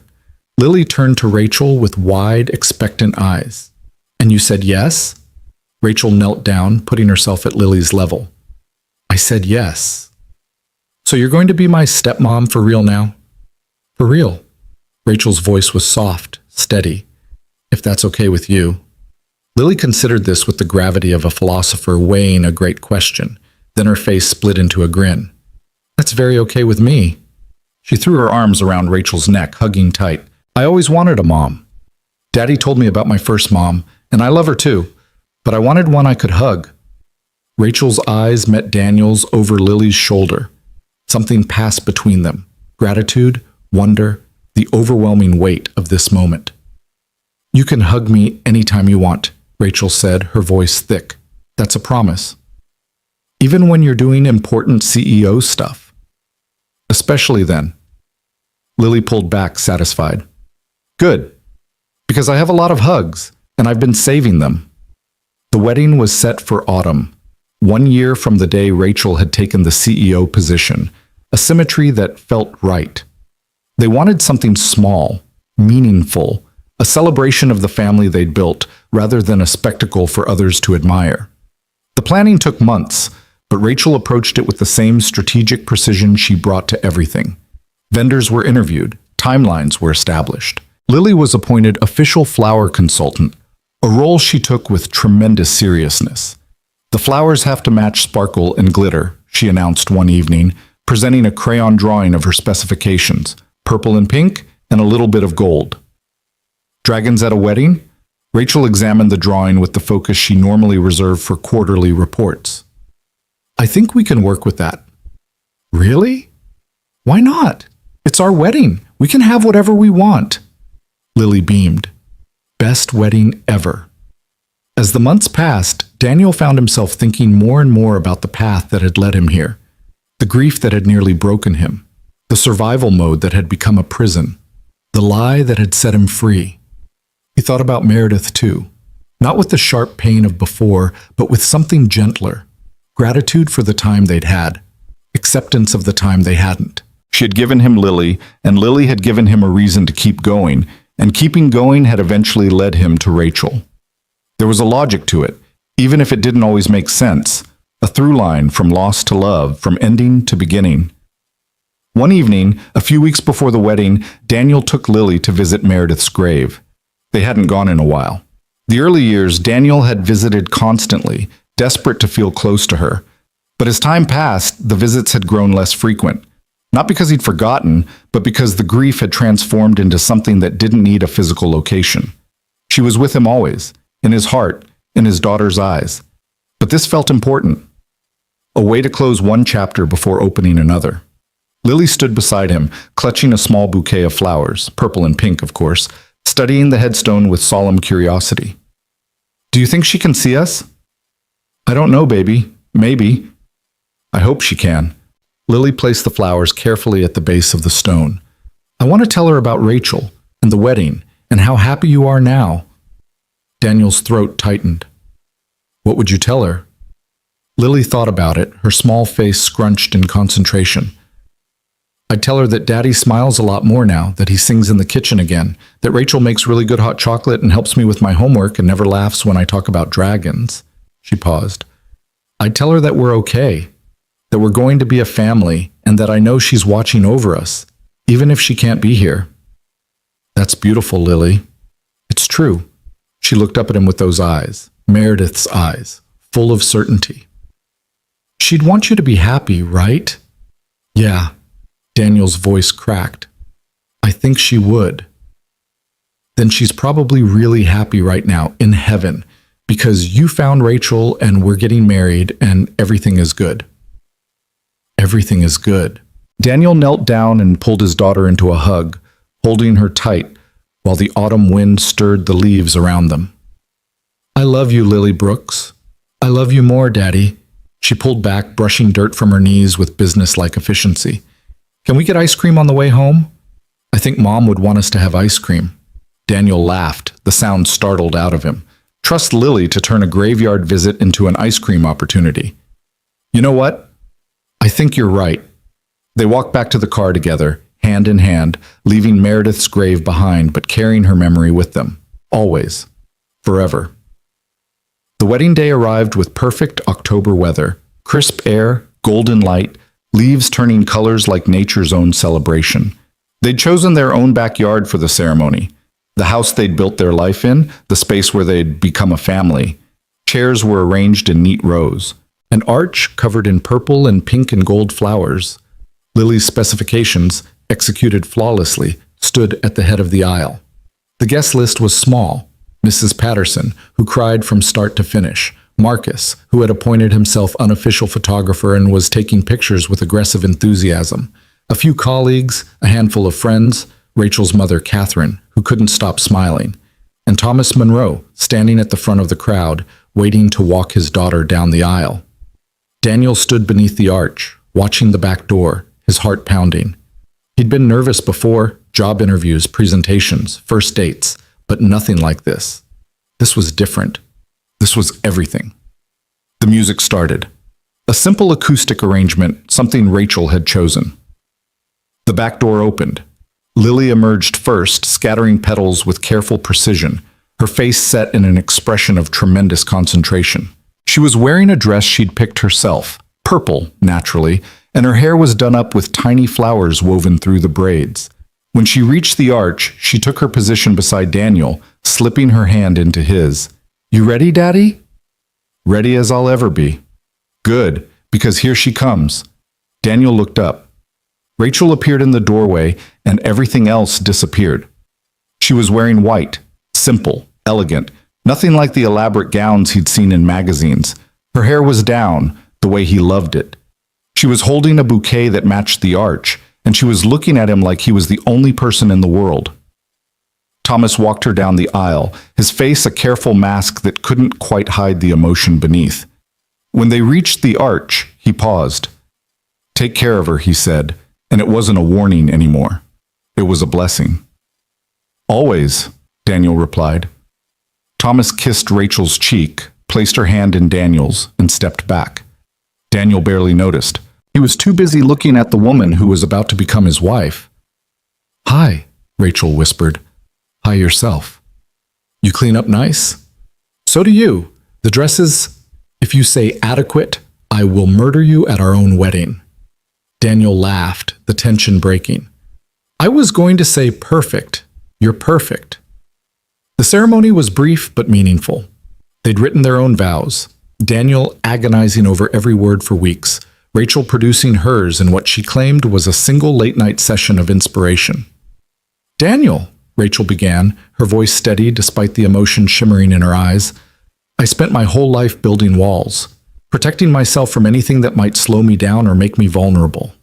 And then you showed up, this quiet, stubborn man who refused to be intimidated by my father and made pancakes in dragon shapes for a little girl who wasn't even his to impress. And suddenly the walls didn't seem so important anymore." She paused, glancing at Lily, who was watching with rapt attention. "You taught me that strength isn't about control. It's about showing up. Day after day, even when it's hard. Especially when it's hard. You showed me what real love looks like. Not the grand gestures or the dramatic declarations, but the small things, the consistency, the commitment." Her voice cracked, just slightly. "I spent so long thinking I didn't need anyone. And then I realized I didn't need you. I wanted you. There's a difference. Need is desperate. Want is a choice. And I choose you, Daniel Brooks. Today and every day after." Daniel blinked rapidly, trying to keep his composure. Then it was his turn. "Rachel," he started, and had to stop, clear his throat, start again. "A year and a half ago, you turned my life upside down with a single dinner invitation. I walked into your house expecting an awkward work obligation and walked out, well, terrified mostly, and confused, and wondering what the hell I'd gotten myself into." Soft laughter from the crowd. "But here's the thing about being terrified. Sometimes it means you're standing on the edge of something important, something that will change you in ways you can't predict. That dinner changed me. You changed me." He looked at Lily, standing beside him with her purple dress and her flower-braided hair. "I used to think my job was to protect my daughter from the world, to build a life so safe and controlled that nothing could ever hurt her. But you showed me that protection isn't enough. Kids need to see their parents take risks. They need to see them fall in love, make mistakes, build something meaningful. They need to see that life is worth living, not just surviving." His eyes returned to Rachel. "I'm not just surviving anymore. I'm living, really living, and that's because of you. So thank you for crashing into my life with your ambush dinners and your terrifying father and your complete inability to take no for an answer. Thank you for seeing something in me worth loving. And thank you for giving Lily a mother she can hug." He took her hand, squeezing tight. "I choose you too, Rachel Monroe. Today and every day after. For as long as forever lasts." The officiant said the words. The rings were exchanged. And when Daniel kissed his bride, the applause that rose around them felt like the whole world celebrating. They'd done it. Against all odds, against all expectations. They'd built a family. The reception was held in the backyard under string lights that transformed the space into something magical. There was food and music and dancing, Lily twirling between adults with the tireless energy of childhood. Mrs. Patterson found Daniel near the dessert table, dabbing at her eyes with a handkerchief. "I'm so proud of you," she said, her voice wavering. "You know that, right? From that first day you moved in, with that tiny baby and those terrified eyes, I knew you were going to be okay. I just knew it. I couldn't have done it without you. Nonsense. You did the hard part. I just watched and helped where I could. She patted his cheek with grandmotherly affection. Meredith would be proud too, wherever she is. I hope so. I know so. That girl loved you with everything she had, and she'd want this for you. The happiness, the family, all of it. Daniel hugged her, this woman who had become a grandmother to his daughter through sheer proximity and determination. Thank you, he whispered, for everything. Thank you for letting me be part of it. Later, as the night wound down and the stars emerged, Thomas Monroe approached Daniel with a glass of whiskey in each hand. Here, he offered one to Daniel. You've earned it. They stood together in comfortable silence, watching the party continue around them. I was wrong about you, Thomas said finally. When we first met, I saw a single father with a modest job and too many obligations, and I thought my daughter was making a mistake. And now? Now I see a man who loves his family more than his own comfort. A man who turned down a career-making opportunity because being a father mattered more. A man who stood up to me, to my face, and didn't back down. Thomas took a sip of whiskey, his gaze distant. I spent my whole life measuring people by their ambition, their drive, their willingness to sacrifice everything for success. I thought that was strength. But watching you this past year, I've started to wonder if I had it backwards. How do you mean? Strength isn't about what you're willing to sacrifice. It's about what you're willing to protect. Thomas turned to face him directly. You protect your daughter. You protect my daughter. You protect this family you've built with a fierceness that doesn't make noise but doesn't waver either. That's real strength, Daniel, the kind that matters. Daniel didn't know what to say. This was, without question, the most Thomas Monroe had ever revealed to him. I'm not good at this, Thomas continued, his voice gruff. Apologies. Admissions. Catherine's always said I have the emotional range of a filing cabinet. A pause. But I want you to know that I was wrong, and I'm glad I was wrong, and I'm proud to have you in this family. He extended his hand. Daniel took it. The handshake was firm, decisive, the seal on something that had been building for over a year. Thank you, Thomas. That means more than you know. Don't let it go to your head. But there was warmth beneath the gruffness. Now go dance with your wife. You're wasting the music. Daniel found Rachel in the middle of the makeshift dance floor, swaying with Lily in her arms. The two of them were laughing at something, their faces lit by string lights and joy. Mind if I cut in? Daddy! Lily reached for him and he scooped her up, settling her on his hip. We were dancing. I saw. You're very good. Rachel taught me. Lily looked between them with the satisfaction of a child who had gotten exactly what she wanted. We're a family now, right? A real one? The realest, Rachel said. Good. Lily yawned, the excitement of the day finally catching up with her. I'm tired. Can I stay up anyway? Just a little longer, Daniel said. It's a special night. The most special. Lily rested her head on his shoulder, her eyes already drooping. I love you, Daddy. I love you too, baby. And I love you, Rachel. Rachel's voice caught. I love you too, sweetheart, so much. They stood together in the glow of the string lights, the three of them, swaying gently to music that seemed to come from everywhere and nowhere. Behind them, the party continued, laughter and conversation and the clinking of glasses. But in this moment, nothing else existed. Just them. Just this. Just home. Later that night, after Lily had been carried to bed and the last guests had gone, Daniel and Rachel sat together on their porch, watching the stars emerge one by one. We did it, Rachel said. We did. I keep waiting to wake up, to find out this was all a dream. Daniel took her hand, lacing their fingers together. If it's a dream, I don't want to wake up. Smooth talker. I try. Silence settled between them, comfortable and complete. The night air was cool, carrying the scent of autumn leaves and the lingering sweetness of wedding cake. Daniel? Thank you. For what? For not running. That first night when I ambushed you with my parents, you could have walked out. You could have exposed me, embarrassed me, ended whatever this was before it started. But you stayed. I didn't have much choice. You had every choice. That's what made it matter. She squeezed his hand. You chose to stay. And then you kept choosing, over and over, even when I made it hard. Even when my father made it impossible. You just kept showing up.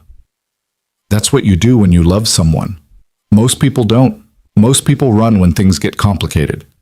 When the reality doesn't match the fantasy. Rachel turned to face him, her eyes bright in the starlight. But you're not most people. Neither are you. No. She smiled, soft, certain. I guess we're perfect for each other. Guess so. They sat in silence for a while longer, watching the stars, letting the magnitude of the day settle around them. What do you think happens now? Rachel asked eventually. Now? Daniel considered the question. Now we live. We raise Lily. We build something lasting. We fight sometimes and make up after. We have good days and bad days and ordinary days that somehow become the most precious ones of all. That sounds really nice, actually. It does, doesn't it? He pulled her closer, wrapping an arm around her shoulders. I spent so long thinking I wasn't allowed to want things. That happiness was for other people. That my job was just to keep my head down and survive. And now? Now I know better. Now I know that wanting things isn't weakness, that letting people in isn't failure, that love, real love, the kind that shows up every day, is the bravest thing a person can do. Rachel was quiet for a moment. Then she laughed, a soft, wondering sound. Who knew the guy who made dragon pancakes would turn out to be a philosopher? Hidden depths. Apparently, she kissed him, soft and slow. I love you, Daniel Brooks. I love you too, Rachel Brooks. She pulled back, her eyes widening. Rachel Brooks. I hadn't thought about that. Does it sound weird? It sounds... She paused, trying out the words. Rachel Brooks. Rachel Monroe Brooks? Whatever you want. It's your name. Rachel Brooks. She said it again like she was tasting it. I think I like it. It feels like a new chapter, a fresh start. That's exactly what it is. They stayed on the porch until the stars began to fade, talking and not talking, together in the way that only comes from truly knowing someone. And when they finally went inside, Daniel paused at the threshold, looking back at the backyard where they'd said their vows. The arch was still standing, flowers slightly wilted now, chairs still arranged in neat rows. Tomorrow they'd clean it up, return to regular life, begin the long work of building a marriage instead of just planning a wedding. But tonight, this moment was perfect, a snapshot of everything he'd built and everything he'd become. Daniel Brooks, single father, designer, husband, a man who had learned through loss and love and endless ordinary days that showing up was the only thing that mattered. He closed the door and went to join his family. 3 months later, on a snowy evening much like the one that had started it all, Daniel sat in his home office, working on a project that would launch Monroe Creative into a new market. Rachel was in the living room reviewing documents with one hand while helping Lily with a puzzle with the other.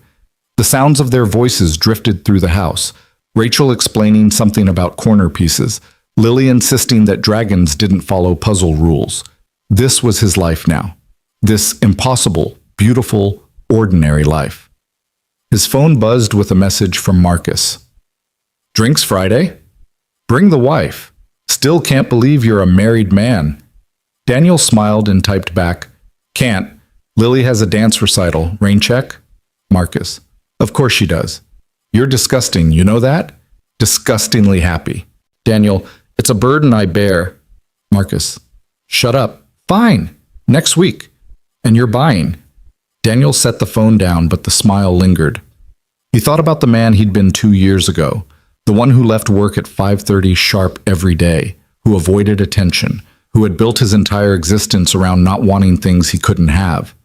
That man had been so afraid, so careful, so convinced that happiness was a trap waiting to spring.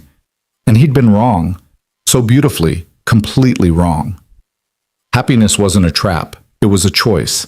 A series of choices made over and over every single day. The choice to show up, the choice to let people in, the choice to believe that you deserved good things even when your own brain told you otherwise. Daniel had made those choices, was still making them, would keep making them for as long as he lived, because that was what love was, in the end. Not a feeling, but an action. Not a destination, but a journey. The accumulated weight of 1,000 small moments, building into something unshakable. He turned back to his work, but his mind was elsewhere. On Rachel in the other room, brilliant and commanding, and his. On Lily, growing up so fast, becoming her own person with her own dreams and dragons and questions about the world.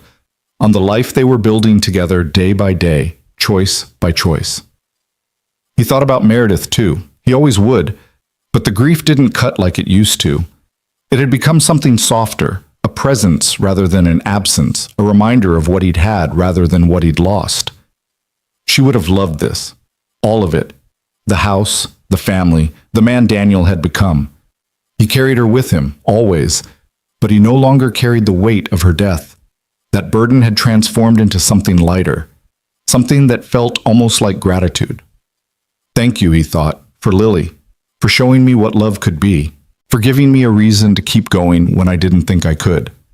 He didn't know if she could hear him. He didn't know if there was anything beyond this life to hear, but it felt right to say it anyway. To acknowledge the thread that connected past to present, lost to love, ending to beginning.